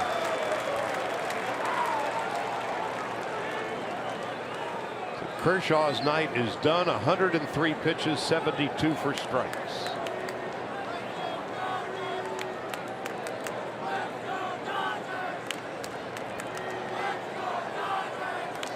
Taylor on the year 7 for 30, 233 with runners in scoring position. Being asked to sacrifice here. Takes high and inside, and it's 1-1. Dave Roberts saying Chris Taylor is a better bunter than Clayton Kershaw. And Clayton has definitely put the bunt down a lot more in his career, but Chris Taylor being called on to try the sacrifice so far in the first 2 pitches. We'll see if it's still on here. Has not sacrificed all year. Kershaw has 4 sacrifice bunts. Taylor squares and bunts it foul, and it's 1-2. A reasonable question, even if Kershaw is not going to come out and pitch the bottom of the 8th. Clayton's got 4 sacrifice bunts, most on the team, and he's fairly accomplished at it. Now the day and age of short benches because of large bullpens. Taylor, Hernandez, Barnes, Gutierrez, the only guys on the Dodger bench. 1 down, 3 to go. 1-2 to Taylor. Swinging away, fouls it out of play. Well, that's the key right now for Chris Taylor. Of course, doesn't want to strike out. He doesn't want to make a routine out. Doesn't want him to double play. But if he does make an out, can he make it deep enough to the right side to the right fielder to move Puig to third with less than 2 outs? Well, the Dodgers can get themselves second and third With one out, the infield would be brought in. Puig nearly picked off as Arcia tries to come in from the blind side.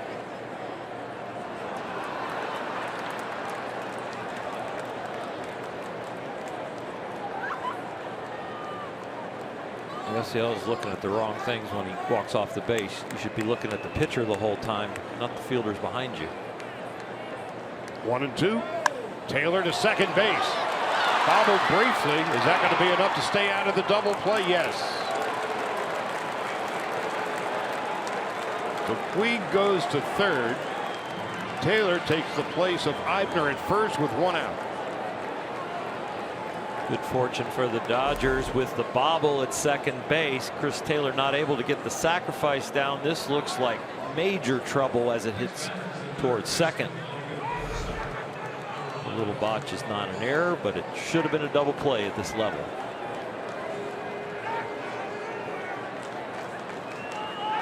Now it's up to Logan Forsythe. 0 for 3 tonight. Puig the tying run 90 feet away with one out, and Seager on deck. Forsythe 3 for 16, 188 with runners in scoring position. First and third, one out in the eighth. High and inside. Every player on the team knows the effort that Clayton Kershaw puts into every day of his workouts and his dedication. Then they know what he brings to the table the night that he pitches, and tonight was a very special night other than one pitch. 14 strikeouts, one walk. And at one point retired 20 in a row until the Santana home run with two out in the bottom of the seventh. 2 on, 1 out, top of the eighth. Brewers 1-0. Outfield deep and straight away for Logan Forsythe. With a fly ball to right. Headed toward the corner. Slicing. Foul and out of play.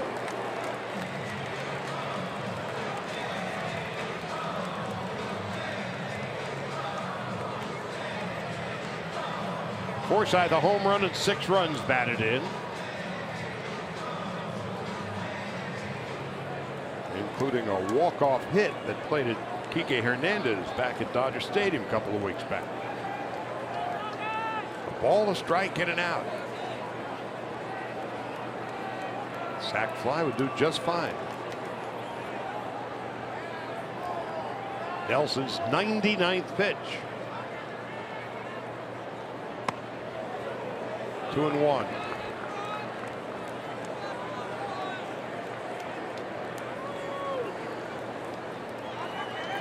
Seager on deck, Grandal to follow.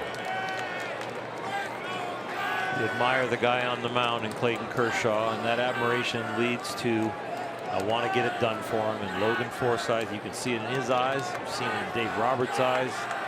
They want this for the big guy. 2 balls, 2 strikes.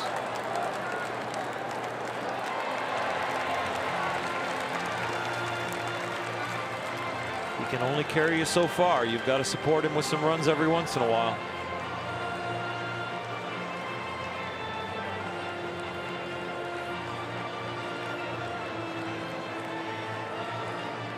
Brief meeting on the mound between Pena and Nelson. That's over. Nelson at 100 pitches.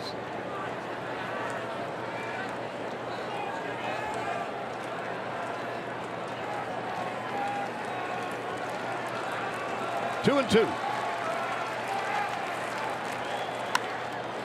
One hop to second base. This will end the inning.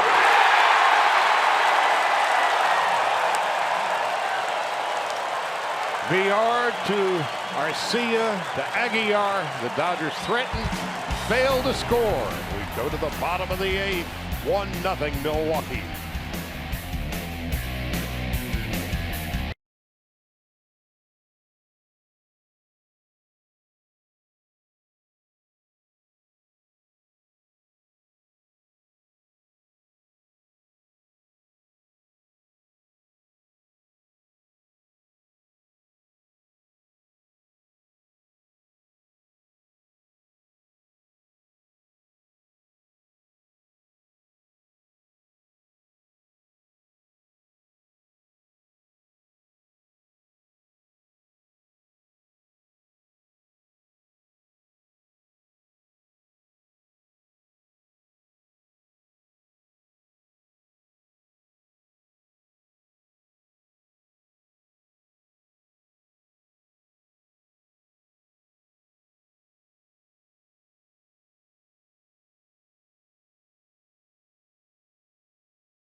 Baseball on Sportsnet LA is brought to you by BMW.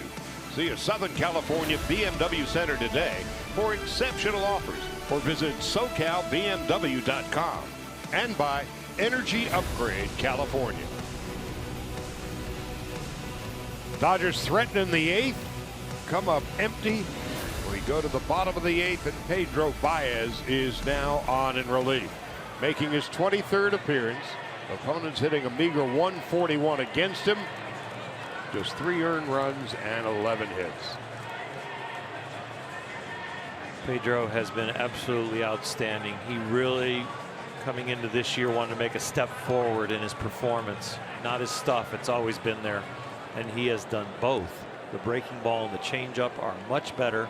Fastball location is off the charts. And he has made the step forward to one of the elite bullpen pieces in baseball.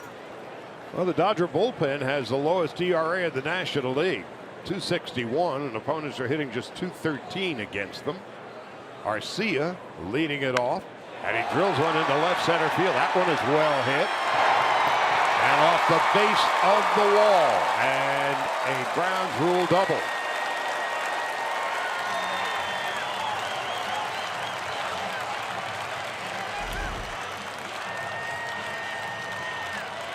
Just a good piece of hitting right there on a low fastball. Pedro supplies the power, and the barrel takes it over the wall by 1 bounce.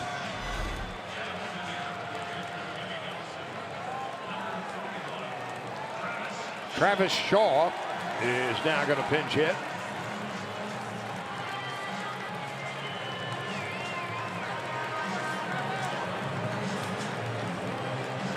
Remember Jeff Shaw, the old Cincinnati Red, who was traded to the Dodgers, and the first time he would appear in a Dodger uniform would be at the All-Star game. He had just been traded.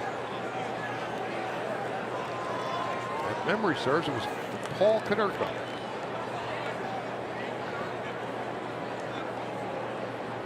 So here is Shaw at 292. Takes a fastball for a strike, and it's 0-1.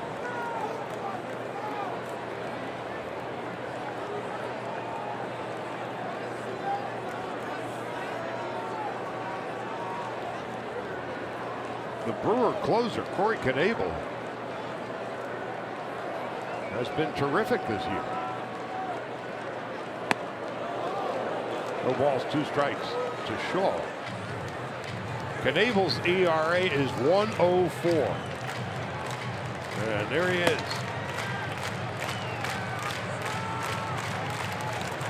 For the Dodgers' failure to plate a run in the top of the 8th.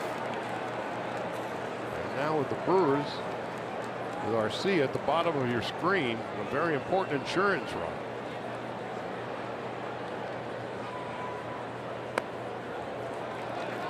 One ball, 2 strikes.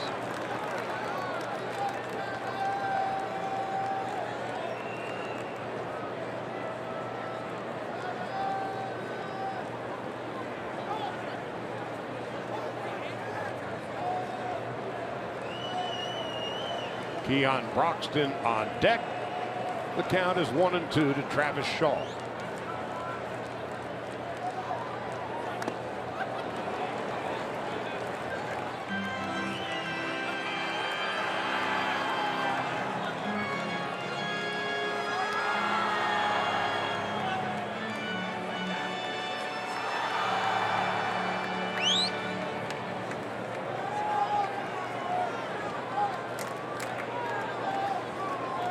His father, first time he put on a Dodger uniform was at the All-Star game. And he was traded from Cincinnati.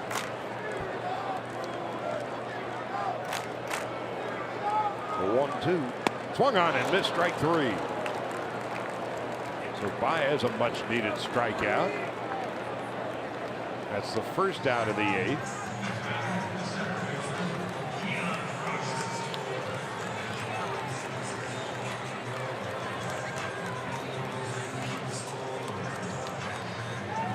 Broxton very aggressive. Watch out on the first pitch if you are Yasmani Grandal, Pedro Baez. Of course, Broxton on the first pitch of the game laced a double into the left field corner off Kershaw, who then proceeded to retire 20 in a row after Thames had walked. 1-0 Milwaukee. Inside, 1 ball, no strikes.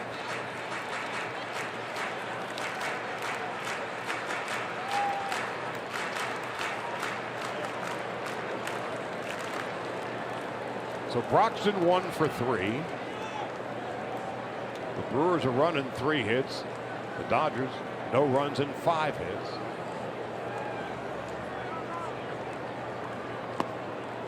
Right.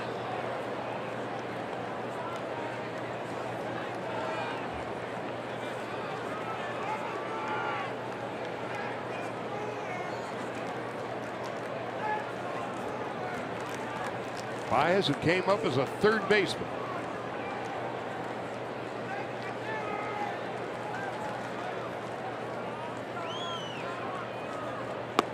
Delivers a strike. That is 1-2.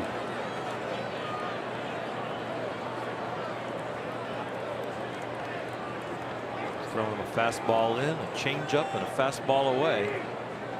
Ahead now. You can be careful with this one. Borderline ball or strike would be best.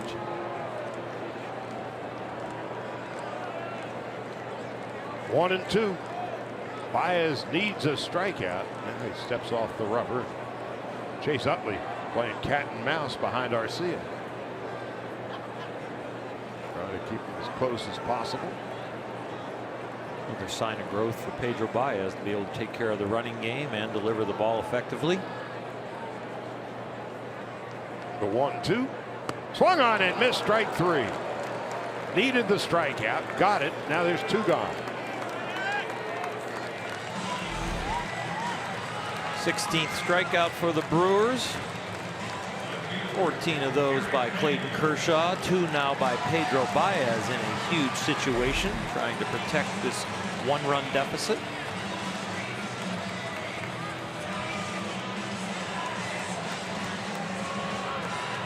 And Thames will take the intentional walk. A 4-finger salute from Dave Roberts.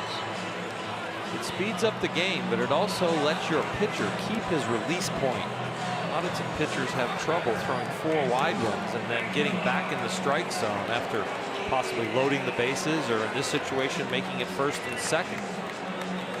You get your rhythm maintained and you get your release point maintained. You like it? Doesn't bother me. Drives me crazy. I don't think we're on opposite ends of it, because it really doesn't bother me. Like, I really have no opinion almost. Aguilar is 0 for 3. There are pitchers who can't throw, intentional balls. Roger Clemens was like that. So something bad could happen. The amount of time you save by saying just trot on. I think it's a crack in the door to more things that will be happening to speed up the game. I guess my point is it doesn't speed up the game. Exactly.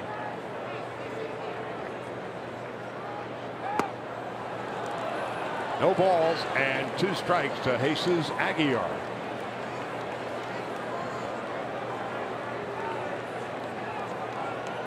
How many intentional walks a week do you see? 1 or 2? Not many.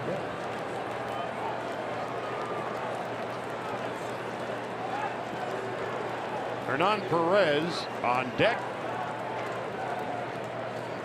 2 out in the bottom of the 8th. And Baez comes in and strikes out the side after the leadoff double for Arcia. Middle of the lineup for the Dodgers in the 9th. Seager, Grandal, and Gonzalez coming up.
When the Dodgers take on the Reds, the first 12,000 kids 14 and under in attendance receive a kids Yasmani Grandal jersey t-shirt, compliments of Chef Marito. For tickets, go to Dodgers.com/promotions. You can strike out a lot, and that doesn't necessarily mean you're going to be a winning pitcher. Corey Knebel is now on in relief. You wanted FaceTime, didn't you? You wanted FaceTime in the worst way. Well, you got it. I got it for losing. I hope Clayton Kershaw doesn't lose. You have any recollection there? I don't have any recollection. I was not a strikeout pitcher, so I should remember that night. Well, Kershaw was great tonight. I think the other thing we need to look up is what is the last team to strike out 17 times and win, if that ends up happening and Clayton gets an L for striking out 14.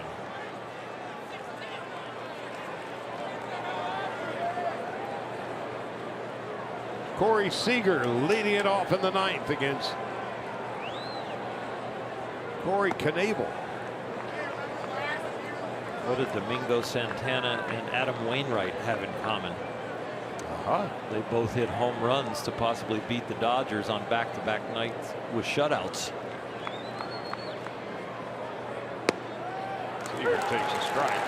Wainwright was a hanging breaking ball, and Santana hit a fastball from Clayton Kershaw, and that is how close the Dodgers are to still playing in St. Louis and then coming into this game. Seager fouls it off.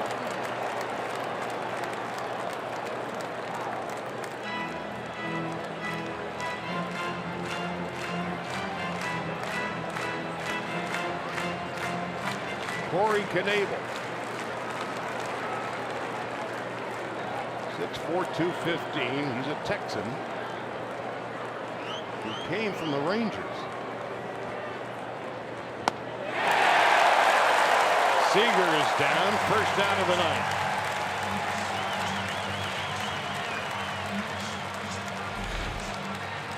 The 12th time a Dodger has gone down swinging. So now we have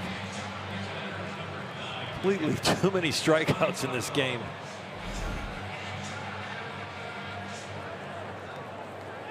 "17 strikeouts for Dodger pitching. Now 12 strikeouts for Brewer pitching. Here's a strike, 0-1 to Yasmani Grandal.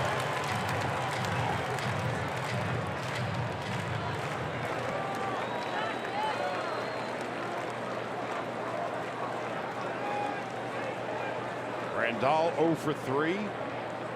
Struck out 3 times against Nelson. Takes outside.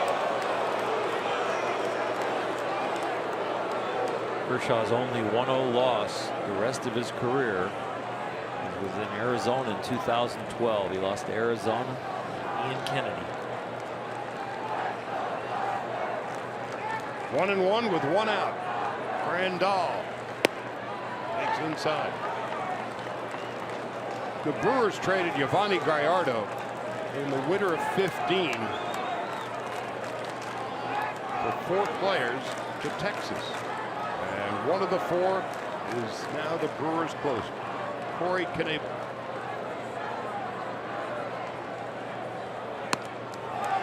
Just missing outside. Now it's 3-1. But 75% fastballs from Knebel. He can reach 98 miles an hour. The secondary pitch you're seeing is a curveball. This one about 98, but wide. Shift on the right side of the infield. 1 out in the ninth.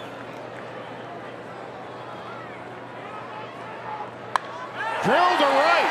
We've got a tie game. Yasmani Grandal, his 6th home run of the year. It's tied at 1. No doubt about it. A line drive rocket off the bat of Yasmani Grandal. Yasmani Grandal is one of the best hitters in the big leagues at fastballs above 94 miles an hour. Fastball was above 94, and it went out of here above 100. The catcher supported his battery mate Clayton Kershaw and tied this game up and let Clayton spit the hook. Second home run of the season given up by Knebel. And now here's Adrian Gonzalez. A high fastball. Yasmani can usually elevate the low fastball and golf him out. That one he stayed on top of. Made sure he didn't do too much with it. His bat speed and the velocity got it out of here. Gonzalez 1 for 3.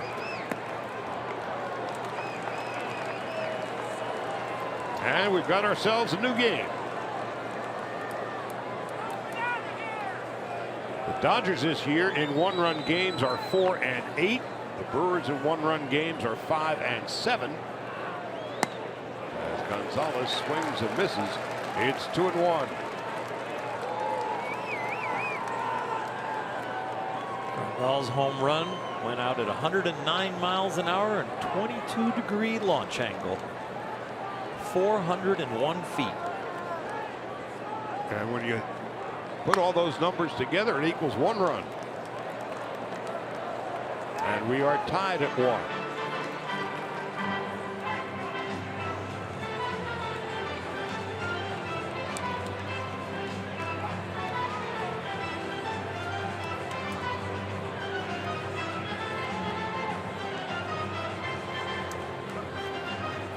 So Grandal, a far better hitter from the left side than he is from the right. Now with 6 home runs, 5 of them as a left-handed hitter. 2-2 to Gonzalez, who lines up base hit into left center field. And that's going to split the seam and roll to the wall, and Gonzalez has a stand-up double.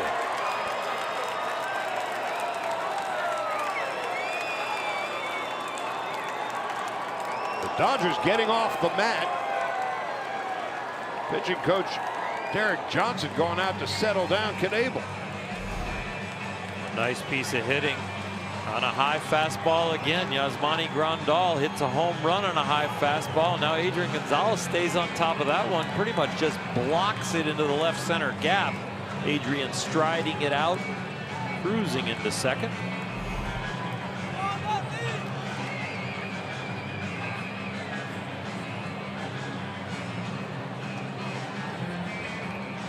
Kike Hernandez is going to pitch run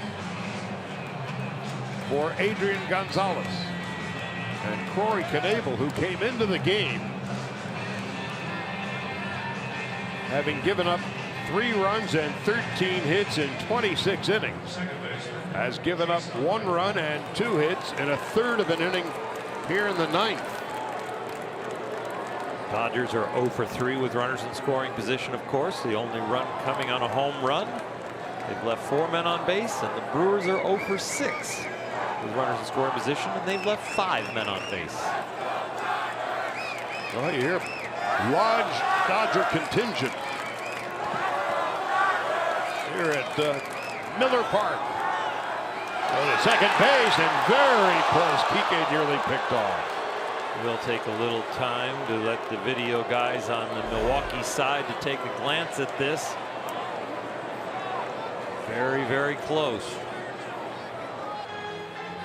Sam Holbrook, the second base umpire, and the crew chief. We don't need no stinking replay. The guy in the stands already declared him safe. Pat Murphy, the bench coach, on the phone with the Brewers video guy.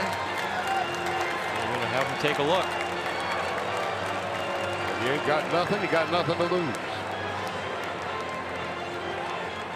Kike would be very embarrassed if he gets called out on this play after pinch running for Adrian. He's got to have his heart in his throat. But he might know by the feeling on his hand that he was safe already and not be worried. Jim Wolf and Sam Holbrook on the headset.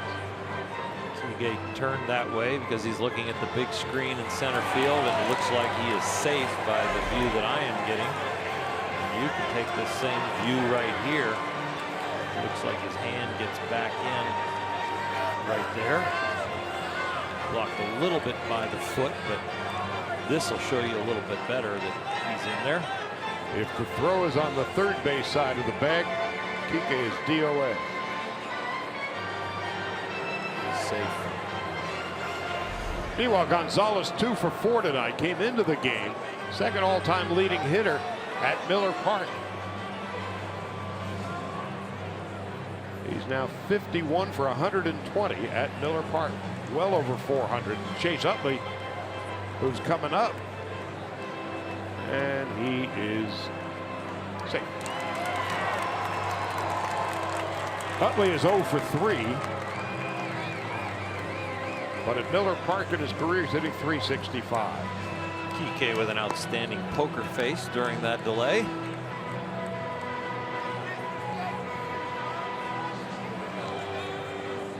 Well, he was scared to smile and scared to grimace.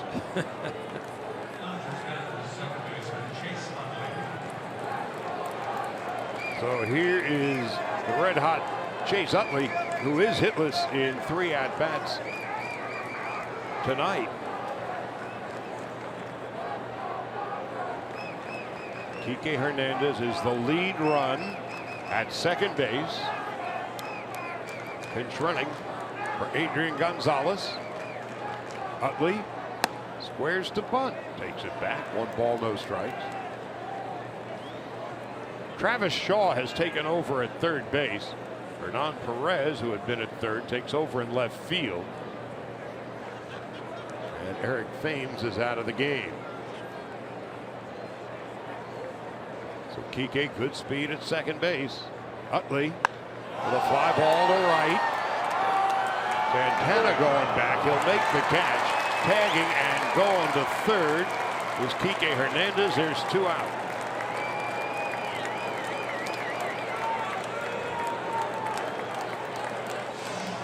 And Cody Bellinger coming up. Bellinger 0 for 3. He's been struck out 3 times. Puig on deck. Dodgers 90 feet from the lead with 2 out. That's Chris Woodward explaining the terrain.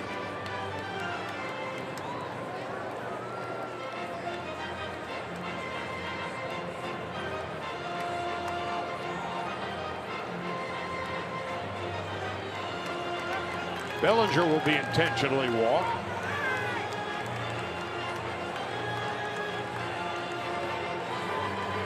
And Yasiel Puig is coming up with a chance to be the hero. And Puig tonight 2 for 3.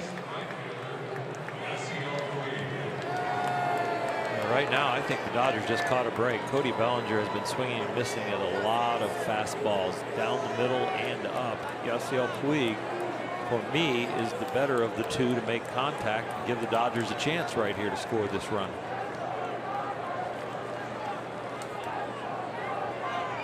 Puig 238 on the year, first and third. Bellinger will go without a throw. Takes away the force play.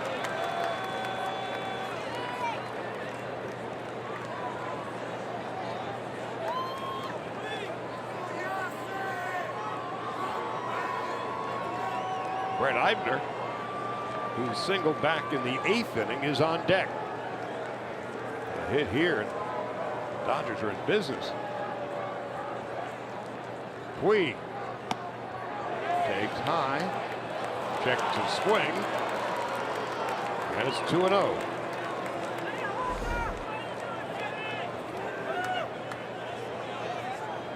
First base open.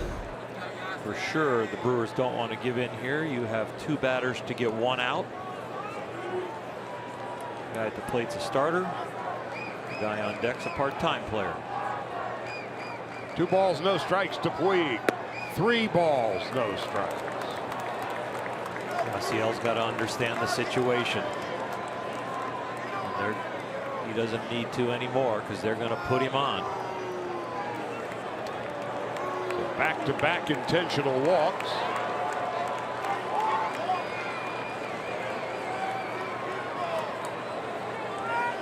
And Brett Eibner's batting for himself. Dodgers have but 2 bench players left.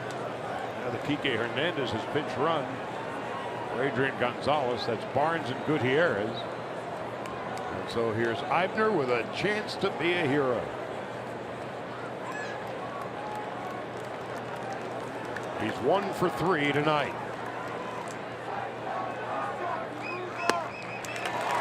No balls and a strike.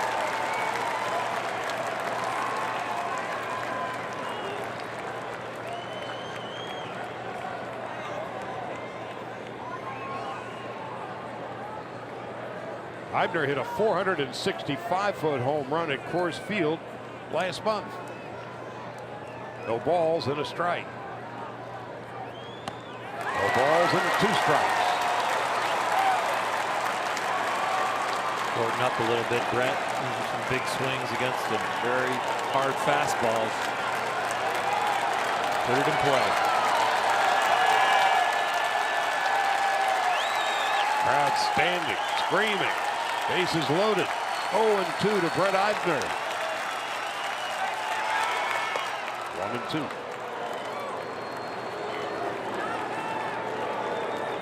Rockies and the Padres have started. They are 0-0 in the top of the 3rd. Franklin Gutierrez is now in the on-deck circle. Hoping to get a crack at it here in the 9th.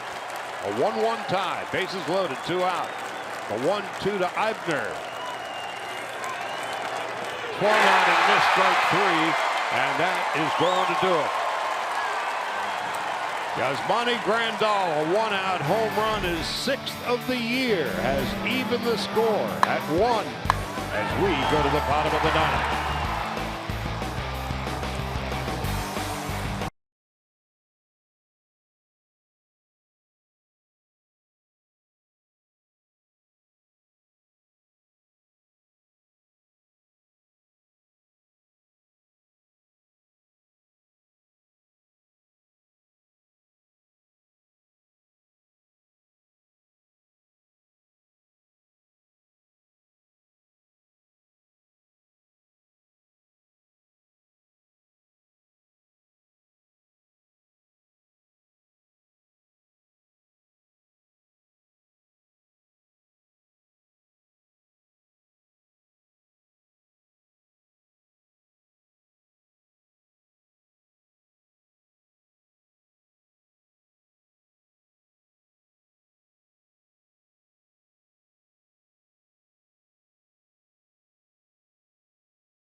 Game and the voting was unanimous. Clayton Kershaw, 14 strikeouts tonight, his 2000 in the middle of that after the first 4.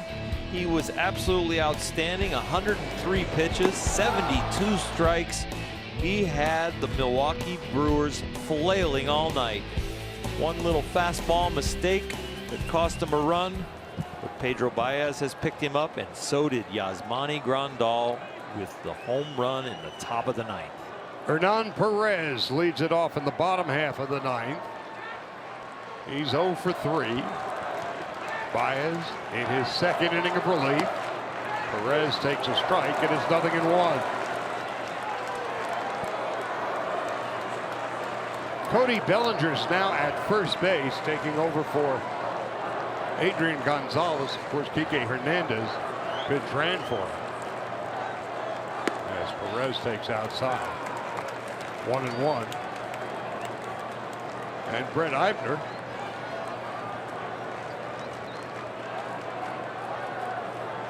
moves from center to left.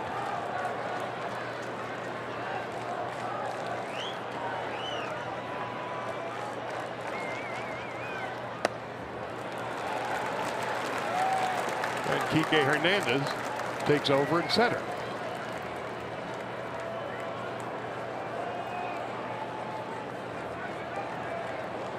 Two balls and a strike. Entering the ninth. On a night in which Clayton Kershaw struck out 14, walked 1. He was on the hook for a loss until the Grandal home run with 1 out in the top of the ninth. Advantage Milwaukee because they are hitting and have 3 more outs and can get a walk-off, but advantage Dodgers if it goes on. The #1 bullpen in the National League. Dodger bullpen ERA is 2.61.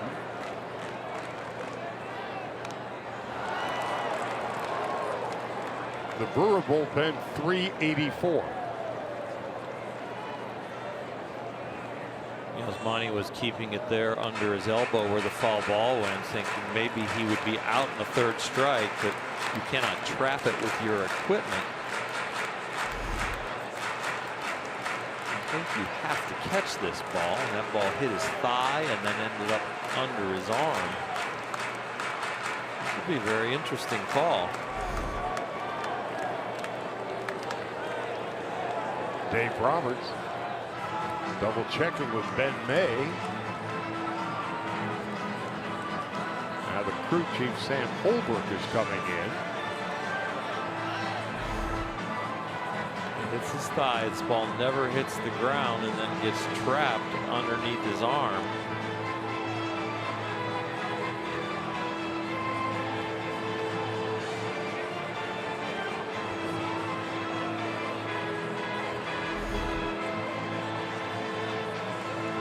Ball wasn't caught. It was trapped. You can't trap it against your chest. You can't trap it under your arm. You've got to actually catch it. Use the glove.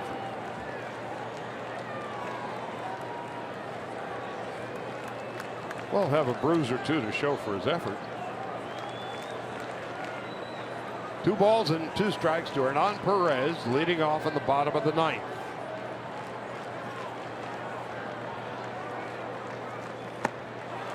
That's the first out at the bottom of the ninth. Baez struck out the side in the 8th.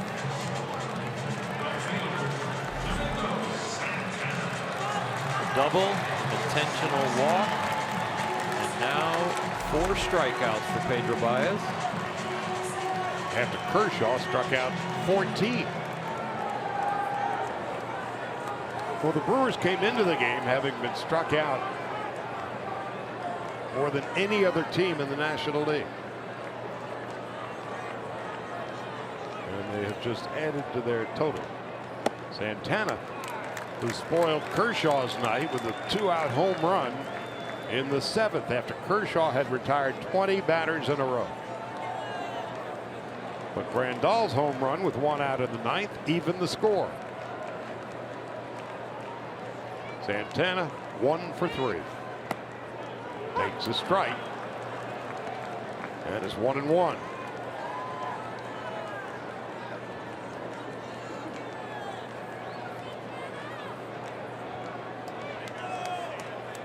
Manny Piña's on deck. Dodger outfield is straight away. And the 1-1 is high and away, 2 balls and a strike. Santana's home run at an exit velocity of 111 miles an hour, a launch angle of 26 degrees, and it traveled 443 feet. And it counted for 1 whole run. Exactly. Grandal's got out in a hurry, and that one counted for 1 whole run.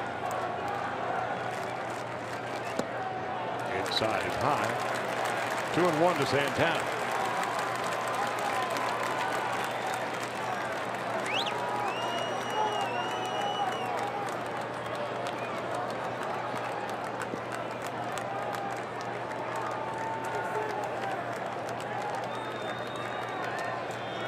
Santana's home run in the 7th was his 9th of the year.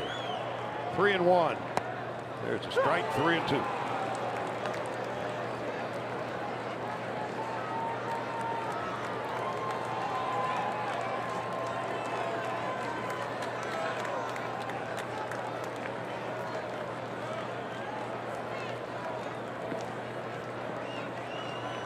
Baez with a full count. Right side, does Bellinger have room? No.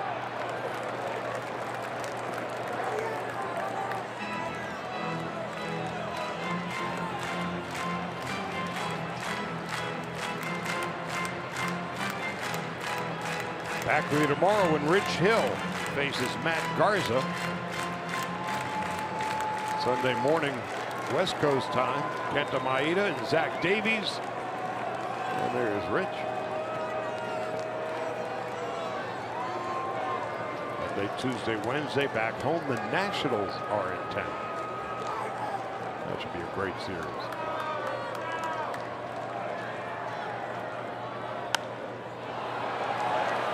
To the right side, plenty of room for Bellinger.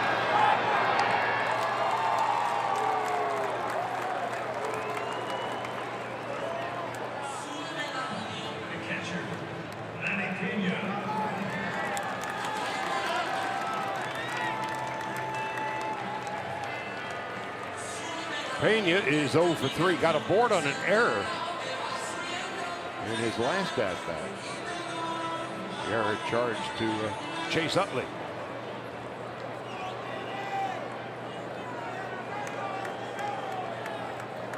Eibner, Kike Hernandez, and Yasiel Puig in the outfield, deep and straight away for Pena. He's got a couple of home runs on the year. Dodgers are running 7 hits. The Brewers 1 run and 3. Line drive, base hit in the left. 2-out single for Pena will bring up Jonathan VR.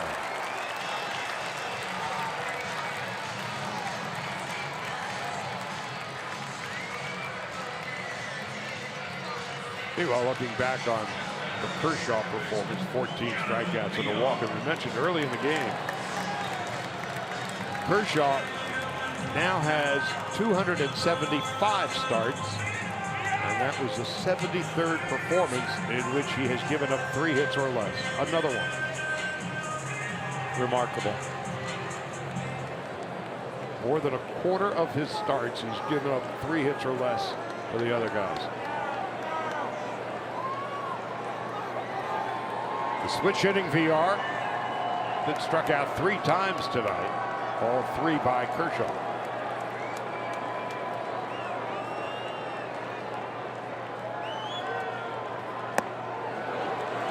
That got up there with 98 miles an hour worth of gusto.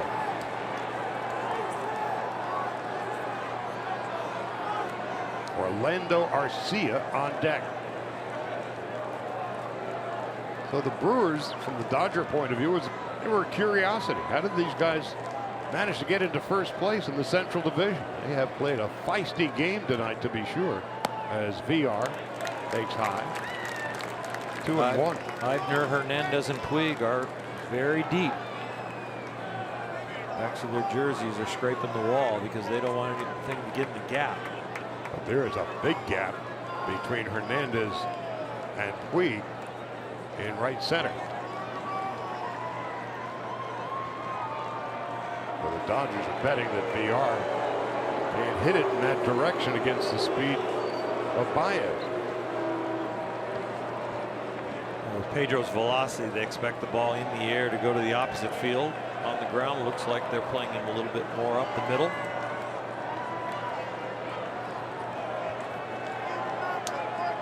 VR 5 home runs, 24 runs batted in. Takes low.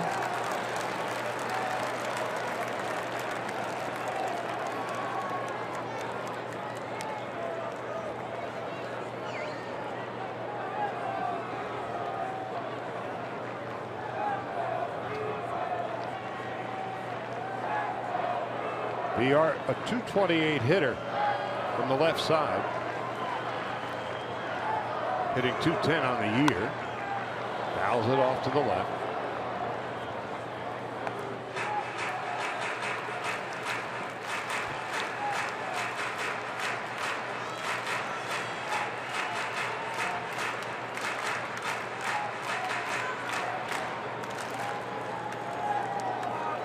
Through the first 7 innings, this game was motoring right along. Nelson would strike out 11. Kershaw would strike out 14. Now it's hand-to-hand combat into the bottom of the ninth.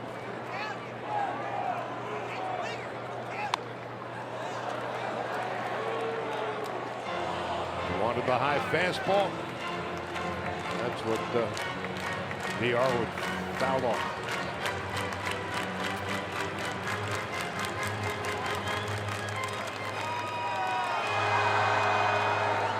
VR with a breakout year last year.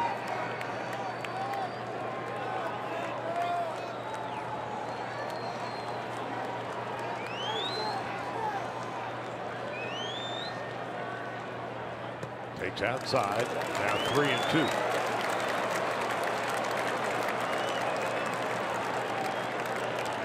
VR last year hit .285 and stole 62 bases. That was a breakout year. This year it's been a breakdown year. Hitting .210. Pena, the winning run at first. Bellinger keeping him close. 3-2. There he goes. Here's the pitch. Swung on it. Missed strike 3. 5 strikeouts for Baez. We go to the 10th, all tied at 1.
As we head to the 10th, it's Jacob Barnes. I'd say he's got closer stuff. He's struck out 26 in 27 innings, and opponents are hitting less than 200 against him. 26-year-old has good stuff, not a lot of experience, so this will be an interesting time for him to pitch in this tie game. And facing a good offensive team in the Dodgers that has not shown their bats of late. The last 3 games have been pretty silent. They still have an opportunity to win this one. Barnes made 27 appearances for the Brewers last year. He's out of St. Pete. 6'2" and 230. And Austin Barnes will be leading it off, pinch hitting.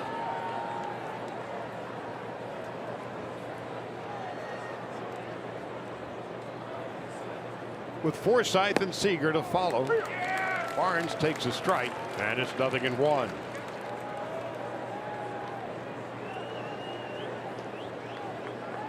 Who do you like in the matchup here, Barnes or Barnes?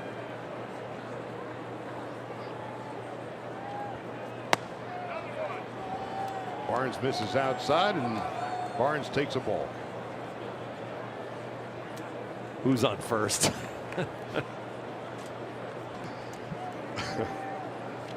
There is some of that there, isn't there?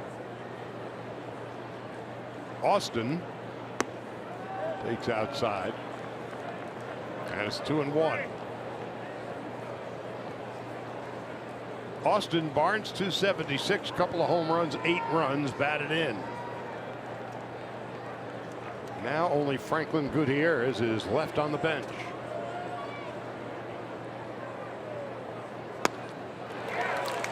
'97. Austin was late to the dance.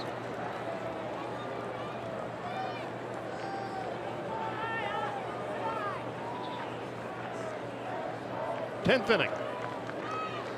Dodgers 3-2 in extra innings this year. The Brewers 2-4. And Austin Barnes struck out by Jacob Barnes. A slider in the dirt. Speed him up with that real heavy fastball, and then you break it at all. It'd be very hard not to commit.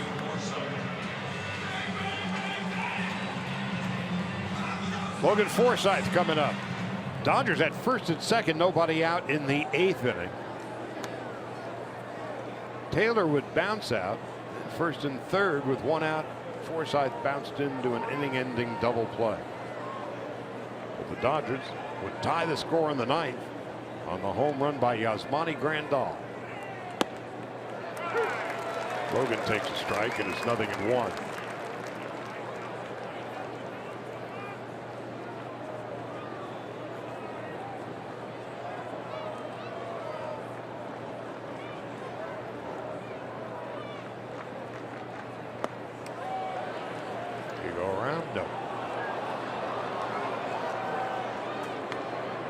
Logan pointed. He wasn't pointing that for the appeal. He was pointing at the ball in the dirt to get a new ball. And the appeal was also that he did not swing.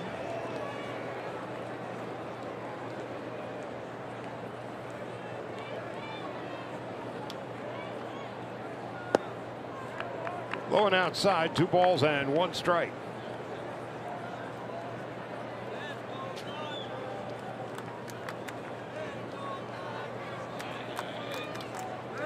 Grant Dayton is beginning to warm in the Dodger pen. Forsythe takes his strike, and he thought it was high.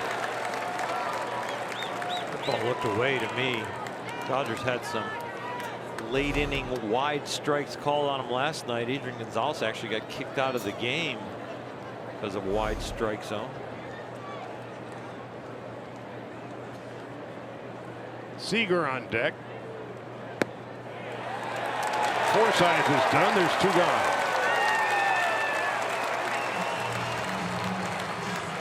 Yasmani Grandal and Adrian Gonzalez had gripes about the strike zone last night. They both were correct. Logan Forsythe will find out a little bit that he was correct also. But the one thing all 3 had in common, they're out. 2 out, and Seager coming up. Shift on the right side of the infield. Seager tonight, single to left, line to first, bounced to short, and struck out.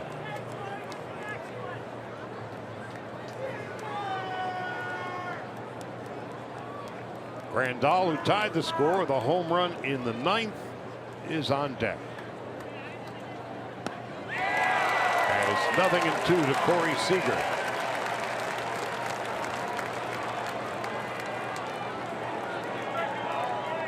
Corey has hit the ball hard 3 out of 4 times. Just 1 hit to show for it, though. 7 home runs, 24 runs batted in, hitting .279, takes in the dirt. 1-2.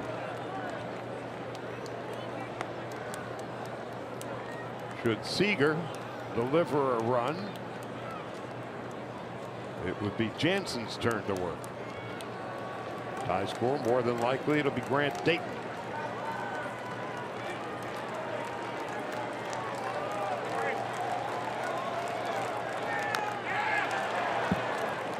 Seager will see another pitch.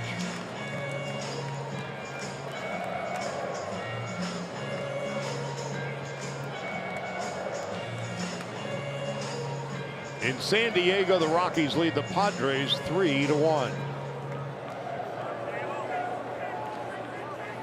And the Marlins beat the Diamondbacks 7-5 in Miami.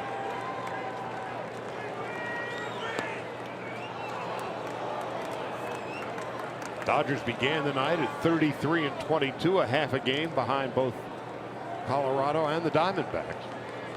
So Arizona has lost, Colorado is winning, and we are tied with 2 out in the top of the 10th. Seager to center. And a diving catch made by Keon Broxton. If that gets past him, you're looking at a triple and maybe an inside the park home run. Instead, it's the end of the inning. Nothing across for the Dodgers. We'll go to the bottom of the 10th. Dodgers and Brewers are tied at 1.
Sable this the other day. Grant Dayton came up to take his place. Dayton in his 16th appearance, having just returned from Oklahoma City. And he will be facing Orlando Arcia to lead it off in the bottom half of the 10th. Tinkered with his mechanics a little bit when he was down in the minors and really found something. Able to not miss as many pitches arm side high. And worked very hard on his breaking ball and really now treating it not like an off-speed pitch, but really throwing it almost as hard as he can when he goes to throw his curveball, and it really has freed him up and is spinning the ball better and throwing it more for strikes.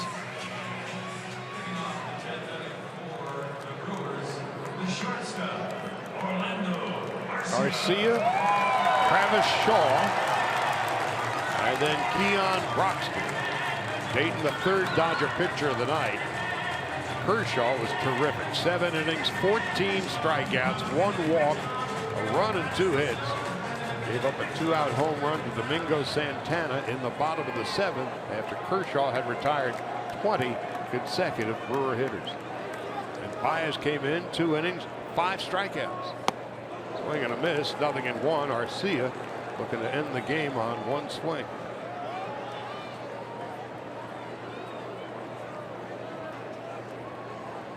Arcia had an 11-game hitting streak come to an end yesterday. The Brewers came back from New York, where they split a 4-game series with the Mets. Now it's nothing in 2.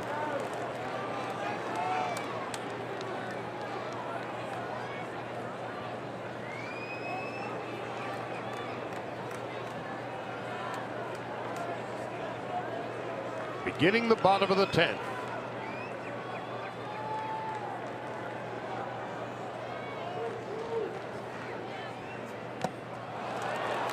First out of the 10th. Dayton strikes out Arcia on 3 pitches.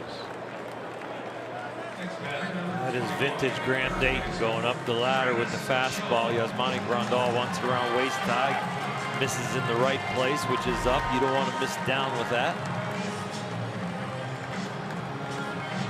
And now here's Travis Shaw. These Brewers keep striking out. We're going to have to look through the record book. Holy smokes. Well, 19. That was the 20th strikeout by Dodger pitching tonight. There's nothing good that comes out of a strikeout. Nothing. You put the ball in place, something conceivably could happen.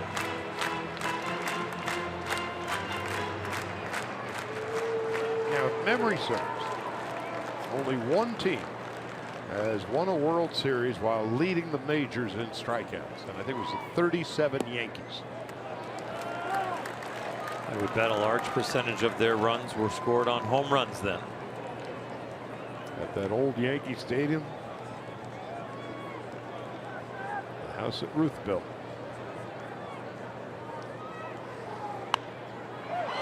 To the left side. Is there room? No. Up on the roof.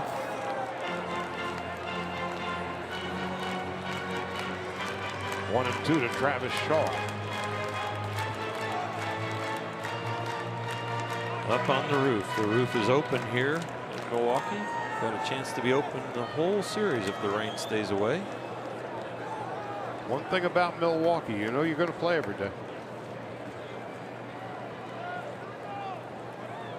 Keon Broxton on deck.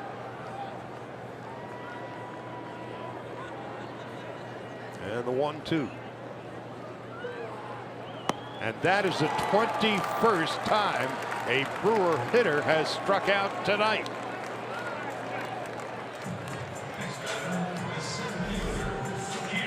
Same pitch, different handed hitter. Fastball to the glove side for Grandal.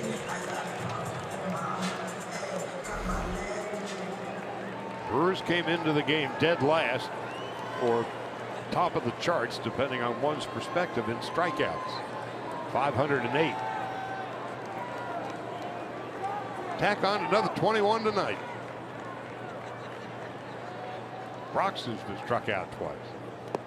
Takes the ball low, 1 ball, no strike.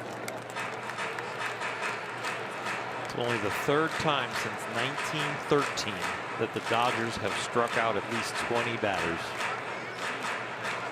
14 for Kershaw, 5 for Baez, 2 for Dayton.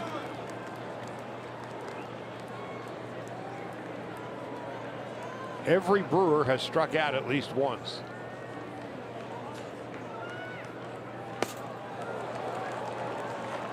One ball, one strike.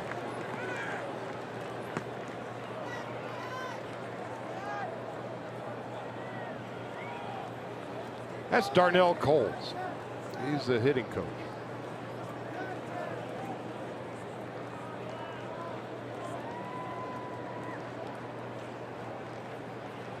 One and one. 1-2. Remember when Jock Peterson was having a lot of trouble striking out and Dave Roberts had him start playing pepper?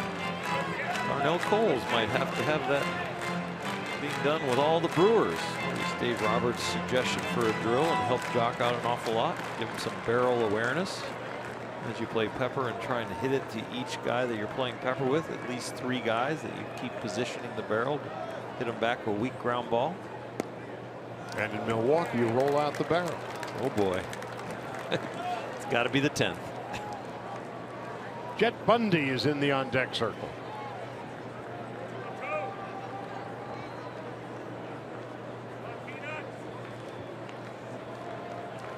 Broxton tonight, 1 for 3, 2 strikeouts.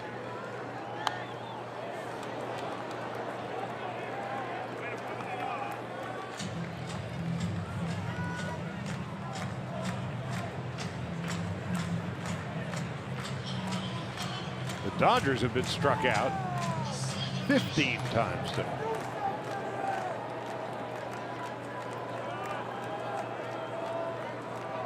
A 1-1 tie with 2 out in the bottom of the 10th. Swung on and missed, strike 3. Wow. I'm up with plenty of nothing.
He is now at the point of his career we can describe him as much traveled. White Sox, the Giants, the Yomiuri Giants, Rockies, Mets, and now in his second season with the Brewers. Yasmani Grandal sent the game into extras. A rocket shot with one out and nobody on in the ninth. That would tie the score at 1, and that is where we are as we begin the 11th inning. Grandal, Kike Hernandez, and Chase Utley will bat. Torres is a 4th Brewer pitcher. Grandal, big rip, comes up empty. It's 0-1.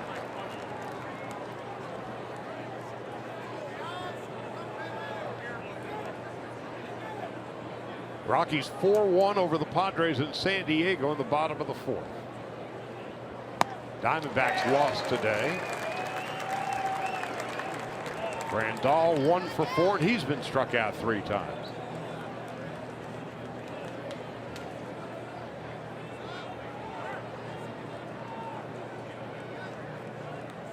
The Brewers pitching has struck out 15 Dodger hitters. Dodger pitching has struck out 21 Brewer hitters.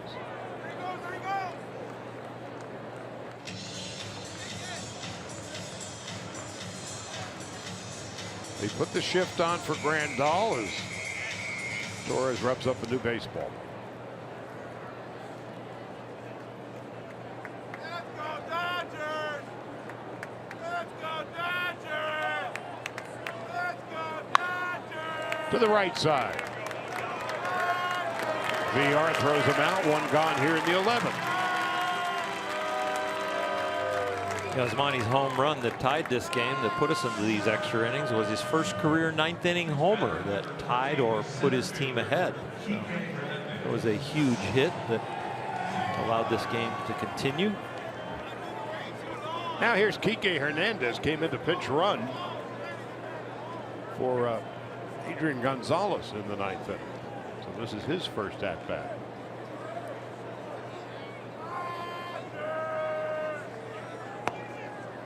Kike takes a strike, and it's 0-1.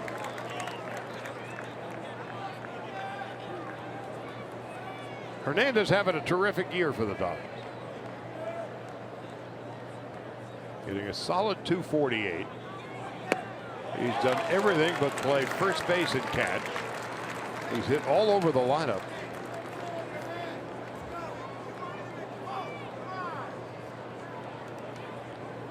He attributes a lot of that to starting to love the game again. Went to the WBC, played for Team Puerto Rico, and being around those guys and having that experience really made him relax and love baseball again.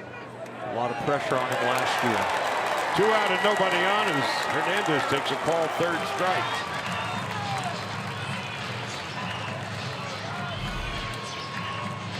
Fastball low and away and just off the edge of the plate. But lately, I'd say in the last 2 or 3 innings, that outside corner to righties has gotten wider. Logan Forsythe had one off the plate called a strike, and that one to Kike was off the plate. Now Chase Utley, who is 0 for 4 tonight, and based on his past experience here at Miller Park, where he's hit .365 in his career, he's due. Let's go Chase! UCLA, baby!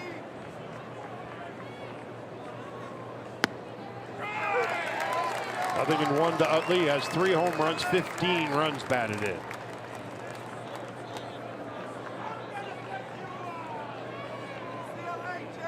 He's had a hit in 6 of his last 7 games. In his last 21, he's hitting .371. But 0 for 4 tonight.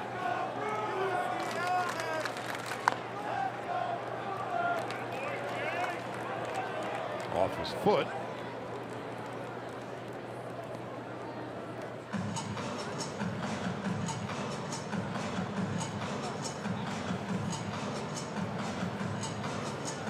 Chase Utley is 3 years older than the home plate umpire, Ben May. Home plate umpire just smiled more times than Chase has in his career.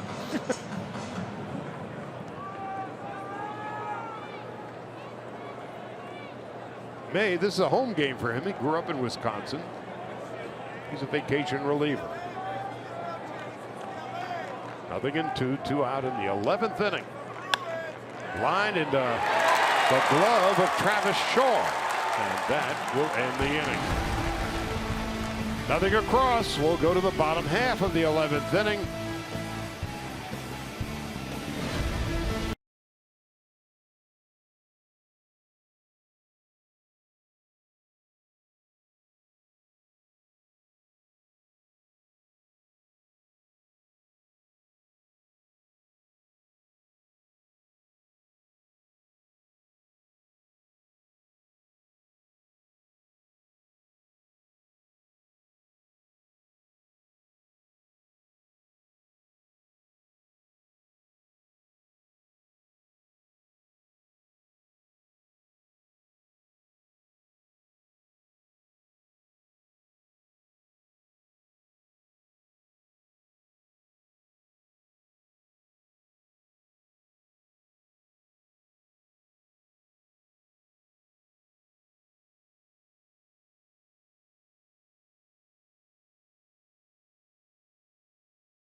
And Eric Sogard is going to pinch hit against Grant Dayton. Dayton beginning his second inning of relief.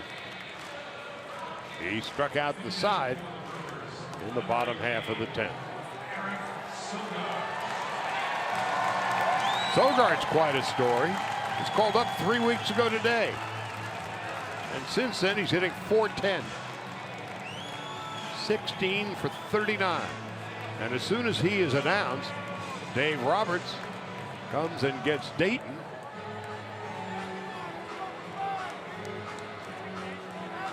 And Kenley Jansen will be coming in. We're tied at 1 in the bottom of the 11th.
And Milwaukee tied at 1. Eric Sogard is batting, and Kenley Jansen is the counter move from Dave Roberts. The closer now on to just keep this game extended for the Dodgers. Kenley, you see 2-0 with 8 for 8 in save opportunities. The offense has taken him away from a lot of save opportunities this year when he has been up ready for a save, but they've extended the lead, and then there was no save possibility for him. And here is Sogard leading it off in the bottom of the 11th. And he takes high. 1 ball, no strikes. Sogard's one of these fellas who's bounced around up and down a lot of time at the minor league level. But he has embraced his chance with the Brewers. And in the last 3 weeks, he's got the highest batting average in the major league since he's been called up. Gets ahead 2-0 on Jansen.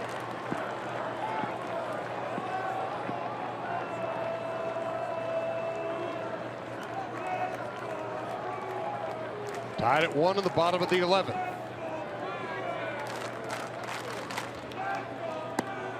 There's a strike. Kenley might have caught a break on that one. The Dodgers have complained about some wide strikes, and I think they just got one back at the top of the strike zone. Jesus Aguilar's on deck. And Hernan Perez. 2-1. Popped up, right side. Utley calling off Bellinger in foul territory.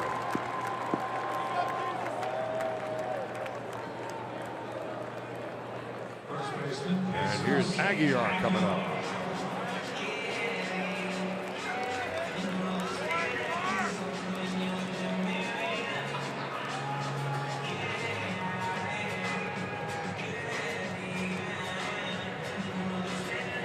The 22 strikeouts by Dodger pitching tonight. That is a record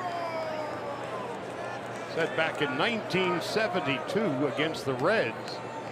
And that took 19 innings to do it.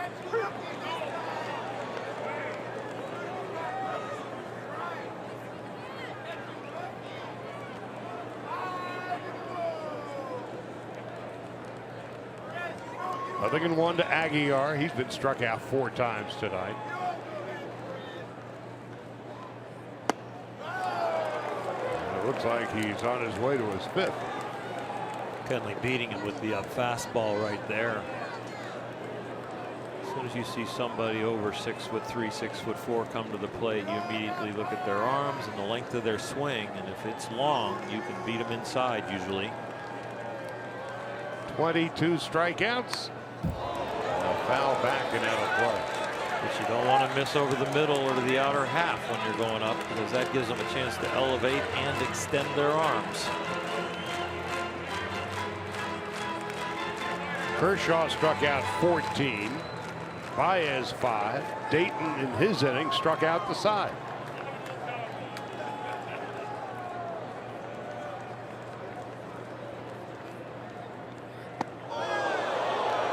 Hit him. On 0-2. Well, Kenley knew that he didn't want to miss out over the plate like he did the pitch before. So 0-2 here. He's not trying to hit anybody. He's just trying to make sure he doesn't miss over the middle of the plate. So he makes a little adjustment right there and doesn't nick them. Took a little off the inseam.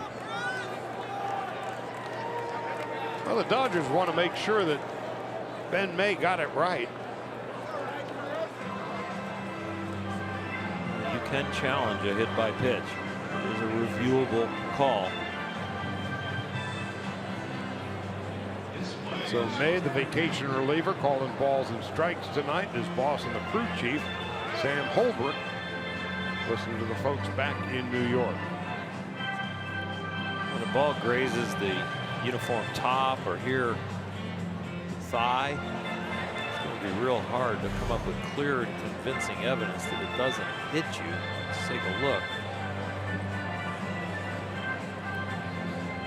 Got me. It's just going to be so hard when the call on the field is hit by pitch. You're going to have to be a lot of air. But that ball looked like it actually changed directions. I don't think it's going to take very long.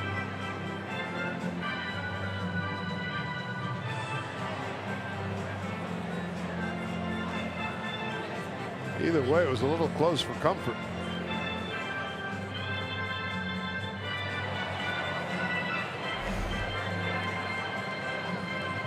Well, what do you think?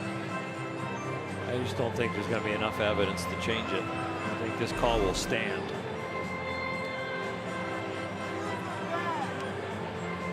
Bob Guerin talking with Chris Woodward.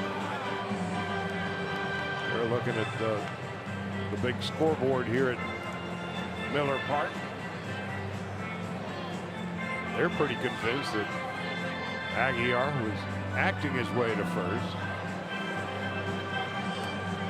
Carlos Sabero is the first base coach for Milwaukee. Since it's taking this long, there might be an angle that we're not seeing that New York is looking at. Well, let's see. Stay put is what Sam Holbrook says.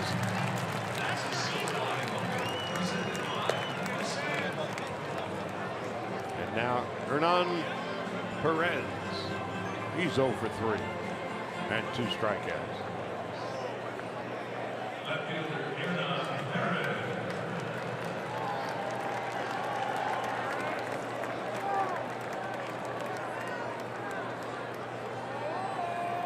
Perez 0 for 4, and he's been struck out twice.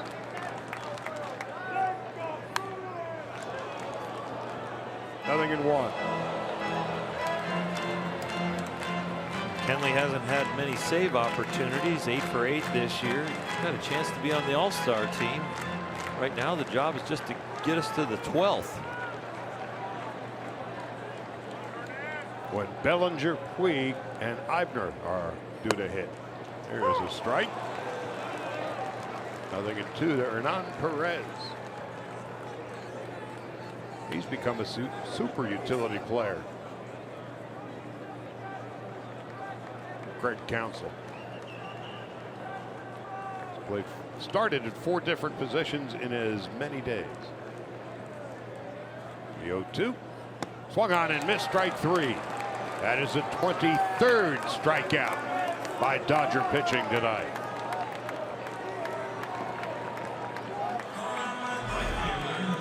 Kenley Jansen throws an awful lot of strikes and throws an awful lot of swings and misses. He strikes out over 50% of the right-handed batters that he faces.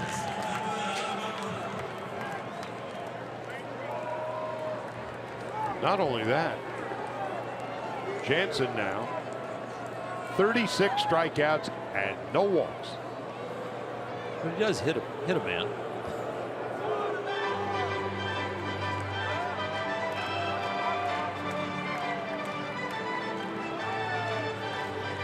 Kind of like a Taylor taking a little off the inseam.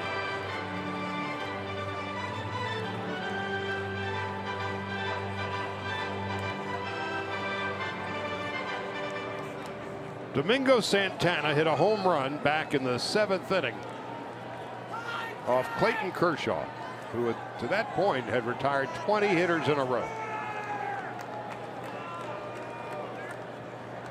And then Grandal with a solo home run in the 9th. And that is how and why we are in the bottom of the 11th.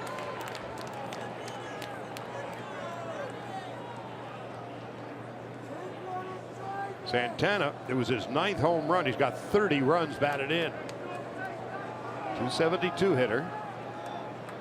Aguilar has not stolen a base this year. He's got a short lead at first. Well, they take healthy rips. Yeah, big swings and sometimes very little contact. When they have made contact, about 43% of the runs from the Brewers have been on home runs. So they have relied on it in a big way this year. Live with the long ball and die with the strikeout. There's a strike, and it's 1 and 2.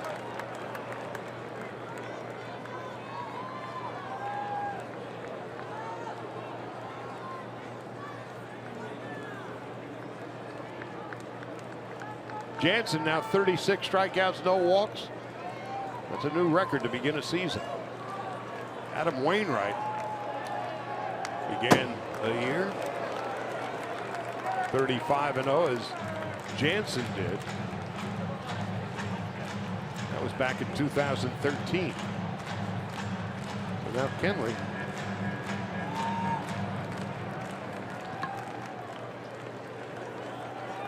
"36 strikeouts, no walks." That makes him a happily married man in the offseason. Marriage has agreed with him. Low. 2-2. It was his slider that he throws rarely, but trying to mix up Domingo a little bit.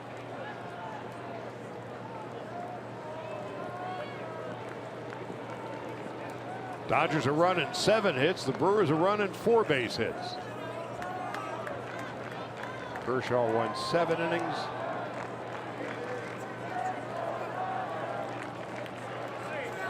And gave up 1 run and 2 base hits.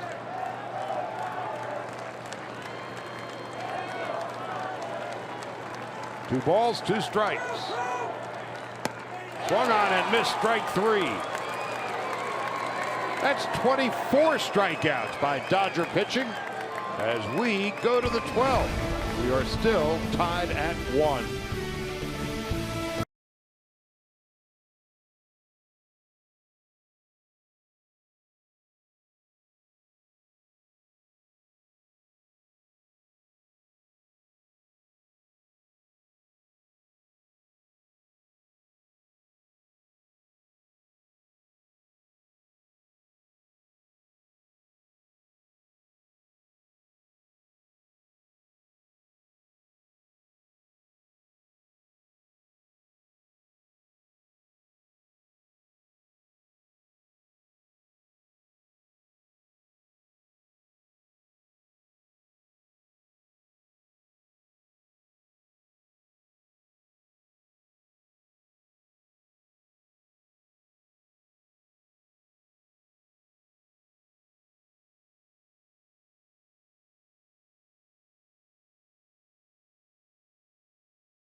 Played on. Kershaw tremendous tonight. 40 strikeouts tonight. Milwaukee's been fanned 24 times. Aguiar and VR 4 times apiece. 16 Dodgers have fanned. In case you're wondering about the major league record, you see at the bottom of the graphic, Cubs and Yankees a couple of years back. And here, that's Neftali Feliz. An ERA of 5, not commensurate with his last outing, which was a perfect inning in New York. Back to better ways right now. Dodgers trying to give him another blemish, though. Bellinger lays off a fastball, 1 ball, no strikes. Feliz came up with the Rangers, then to the Tigers in 2015, the Pirates last year,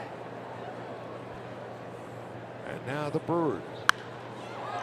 Into left, slicing, out of play. Bellinger tonight, 0 for 3, 3 strikeouts and a walk.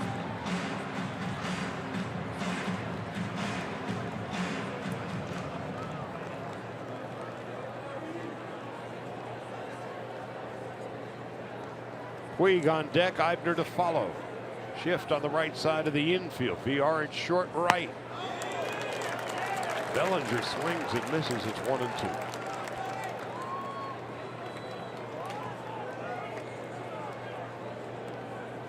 Josh Fields now warming in the Dodger pen.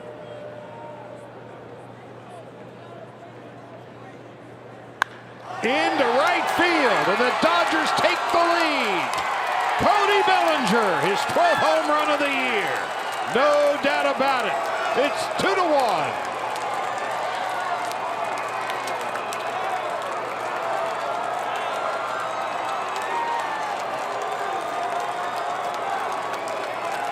Strikeout in the second, strikeout in the fifth, strikeout in the seventh, intentional walk in the ninth.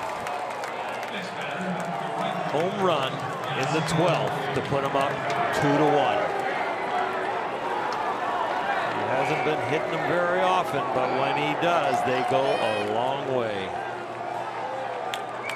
Now 12 home runs, 30 runs batted in. Bellinger leads the Dodgers in both of those categories. Most of the fans who are still here at Miller Park, as you can hear, are Dodger fans. High fastball that doesn't get by him. He shortened up a little bit, but he didn't shorten up with the length of that one. Clayton Kershaw, who set the tone tonight, loves it. Now Puig takes high. And it's 2-1. On the day that Cody Bellinger finds out he is the Rookie of the Month for May in the National League, puts the Dodgers on top. Puig swings and misses. It's 1-2.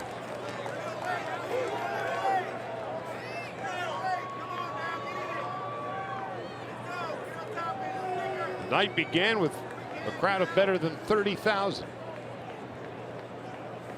And it looks like 2/3 of them have gone home, and 2/3 of those remaining are Dodger fans. And Puig takes high and outside.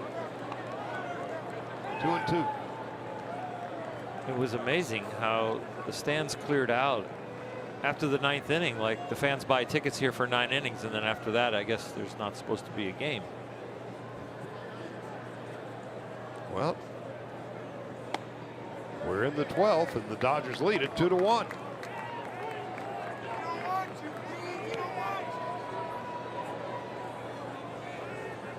The big fella's got a bat and a helmet. Of course, he was originally a catcher. In the hole, it's short. Nicely done by Arcia. That's the first out of the 12th.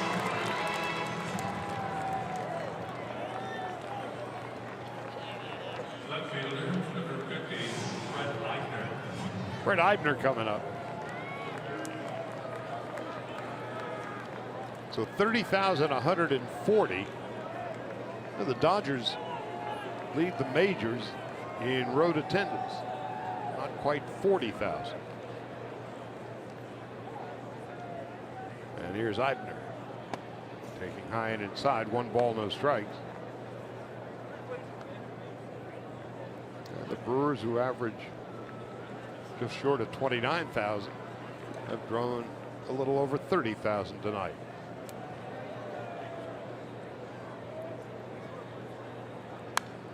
Eibner fouls it back. You know, Kenley Jansen, the on deck circle's hitting 500 this year, and also 400 for his career. And he has as many hits, or had as many hits in May as he did saves. 1. He's got more hits than walks. And more strikeouts than walks. The Dodgers exhaling tonight for the first time. It's 2-1. 1 out in the 12th. Eibner takes high and away.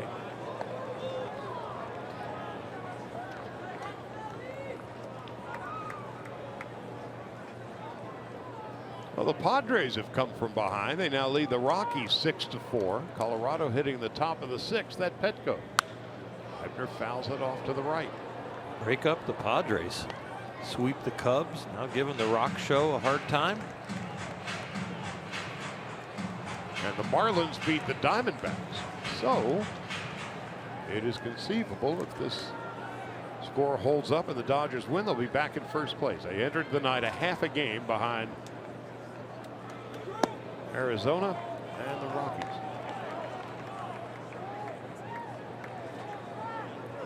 This time a year ago, 55 games into the season, the Dodgers were just a game over 500. Eibner fouls it back.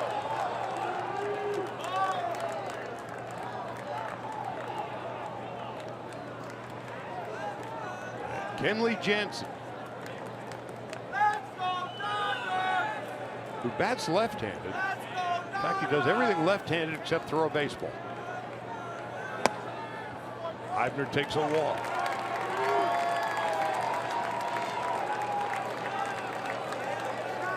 He's hitting 500 this year and he's hitting 400 for his career, and if he's asked to bunt here, he's probably going to be mad at Dave Roberts. Well, he's happy enough to pitch a second inning now, with a chance to win it.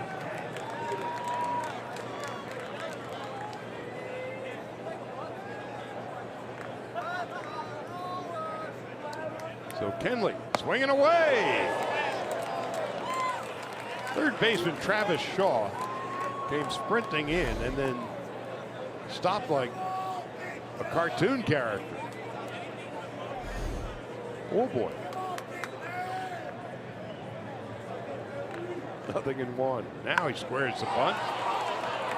Tali Perez will throw to second, out at second on to first, and the double play. That'll end the inning. But Cody Bellinger, with his 12th home run of the year, has given the Dodgers their first lead of the night.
Dealers John, Jerry, and Ned have a lot to talk about. A lot of punch-outs on both sides. A tremendous performance from Clayton Kershaw and 2 long balls that so far have made the difference, guys. A home run by Grandal in the 9th, and Cody Bellinger with the home run in the 12th. Like father, like son, well, kind of, sort of. Clay, about 2.5 years in the big leagues. Spent some time with the Yankees. And Cody, 12 home runs in 36 games. Wearing the same number that his dad wore, number 35. You really like number 23, but that's not available. That's Adrian Gonzalez's number. And you like 23 because that was Don Mattingly's number. So when he got to parade around the Yankee clubhouse as a little boy, admired Don Mattingly, always wore his number through high school. Different times that he had a uniform, but that number is not available, so he's wearing his dad's. Little did I know that Cody Bellinger and I crossed paths. Yeah. About 20 years ago. You can take credit for like mentoring or something. I had no idea until I just thought of it. Well, here's Manny Pena in the bottom of the 12th as Kenley Jansen now trying to notch the win. There's a strike, 0-1. Mentioned before, when Kenley was hitting, he does everything left-handed except throw a baseball.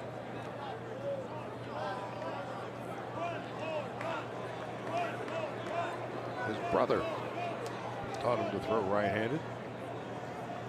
Growing up in Curacao. Pena tonight, 1 for 3 and 2 strikeouts. Swing and a miss. 0-2. Right-handed hitters tonight have had to protect a little bit off the plate away and a little bit up those last 2 pitches. Kenley taking advantage of that. Got a liberal strike call and then continued up the ladder for a swing and a miss.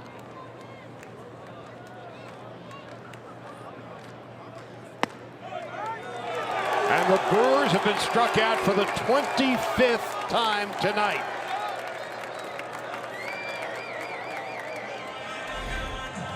Kenley and Yasmani, knowing the strike zone is pretty wide, they go up and they just graze the inside corner right there. 25 is not usually a number you use with strikeouts, but the Brewers and the Dodgers have really piled them up tonight. Of the 34 outs tonight, 25 strikeouts. 41 in the game, strikeouts now. Well, the Brewers pitching.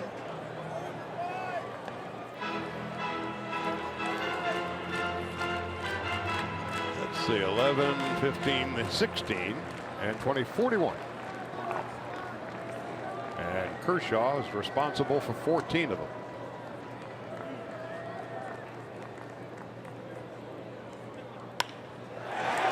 But the Brewers aren't ready to quit yet. VR with a base hit, and he's trying to go to second base and throw, and he is going to make it.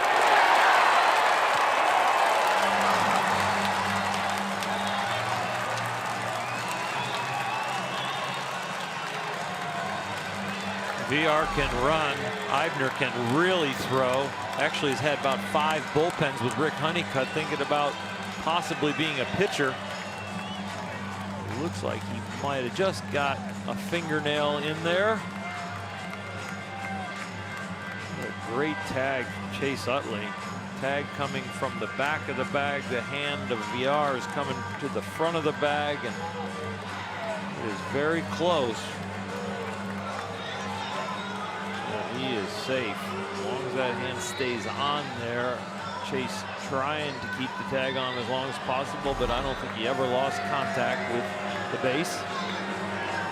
And so Robert says, all right, well, let's give it a shot. Last angle we saw there looked like he was safe and stayed safe.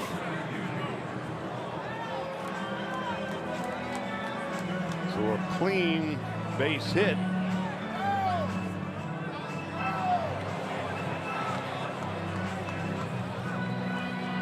Jim Wolf and Sam Holbrook have the headsets on. Randy Wolf's older brother. A couple of Valley boys. VR got the landing gear down real early and slid along that ground. I think that gave him enough strength to hold on to the bag as see how far he slides, a good 6-8 feet. Doesn't look like he lost contact, and he didn't.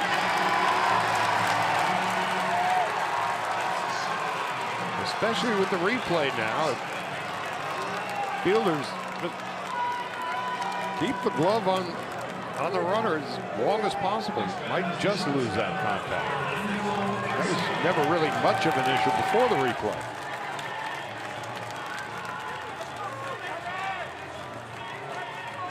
Now Orlando Arcia. Dodgers protecting a 2-1 lead. Grandal's 9th inning home run tied it. Bellinger's 12th inning home run has given them the lead. And now Kenley Jansen trying to shut the door and seal the deal. Strike, 0-1. Garcia has one of the 5 Brewer hits tonight, a double back in the 8th. That was a leadoff double, but he was stranded there. Pedro Baez stranded him after an intentional walk and punched out the side. 0-1. Runner goes, swing and a miss, and it's 0-2. So VR with his 13th stolen base of the year. 0-2, 1 out, and the Dodgers will have to bring the infield in, you'd think. I would think they will. An 0-2 count. Kenley's got plenty of pitches to try and punch him out with. And with a man on third, probably doesn't want to risk throwing his secondary pitch, which would be a slider in the dirt. So you got to expect a high fastball right here. 0-2 to Arcia. High. Grandal coming out of the haunches, knowing that Kenley is not going to make a mistake down, so he left his crouch early to make sure he's not going to get any deflections off his glove on a high fastball coming in there at about 96 with cut on it. Infield in, count 1-2. Arcia is 1 for 4. Now the pitch. We'll do it again. Arcia has changed his batting stance with this 0-2 count. He's really very upright in the box. The great Eddie Murray used to talk about this situation a lot with high fastball pitchers that use that as their put-away pitch to come out of his crouch and expect the ball up. And Arcia is doing that. Dodger pitching has struck out 25 Brewer hitters. Jansen in need of his 26th here. And he got it. Looking for one, got the other. Kenley actually pulled this ball down. They wanted the ball up, but you see how much of a flinch when the hitter is concentrating at shoulder height, hands way high up by his helmet, and then a ball right down by the knees just makes him blink at it like it was a breaking ball, that it was dead straight. Concentration up. Made a mistake down and got the punch out. Dodgers can exhale, bring the infield back with 2 out in the 12th. And Travis Shaw, who has struck out tonight. 26 strikeouts by Dodger pitching tonight against the Brewers.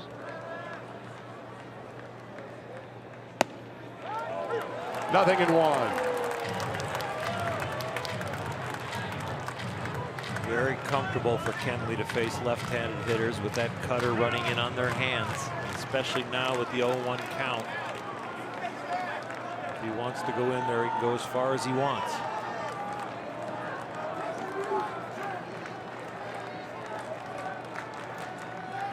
Nothing in 2. Same pitch, different delivery. A little quicker right there.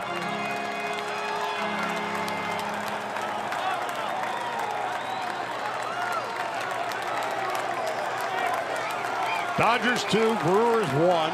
2 out, bottom of the 12th.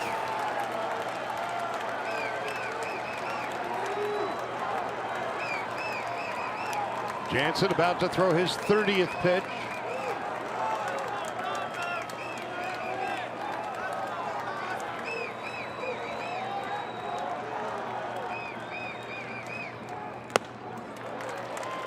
One and 2.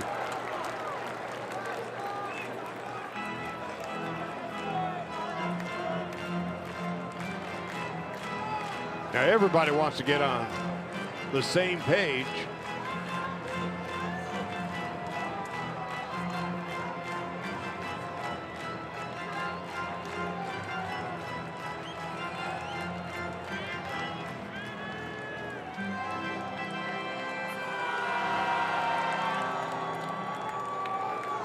Finley has surprised us before and thrown his slider in situations like this, but it is a high-risk pitch. When you don't throw it very often, there's a man on third.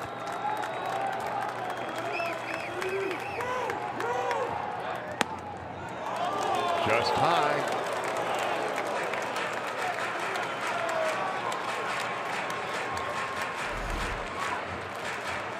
They know what's coming, so it's a little easier to take. Even though they know what's coming, it is very, very hard to hit. 2 balls, 2 strikes, 2 outs. VR dancing off third.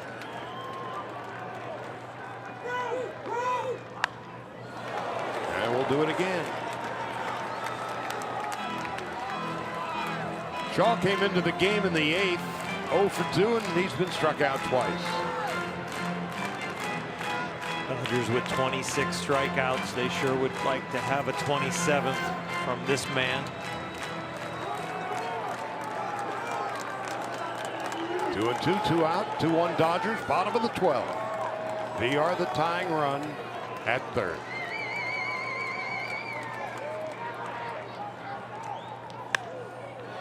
Popped up to short. Seager is there, and the Dodgers win it 2-1, setting a franchise record 26 strikeouts. Home runs tonight by Grandal in the 9th, Bellinger in the 12th, and the Dodgers improve to 34-22 in a thrilling game tonight and a historic game for the Dodgers. 26 strikeouts as they beat the Brewers 2-1. For the Dodgers, 2 runs, 8 hits, 1 error. Milwaukee, 1 run, 5 hits, and 1 error. That is a wrap for us from Miller Park in Milwaukee. For Oral Hershiser, Alana Rizzo, our entire crew, Charlie Steiner saying good night and goodbye. In the meantime, stay tuned for Access Sportsnet, brought to you by your Southern California Nissan dealers. And we'll talk to you again tomorrow.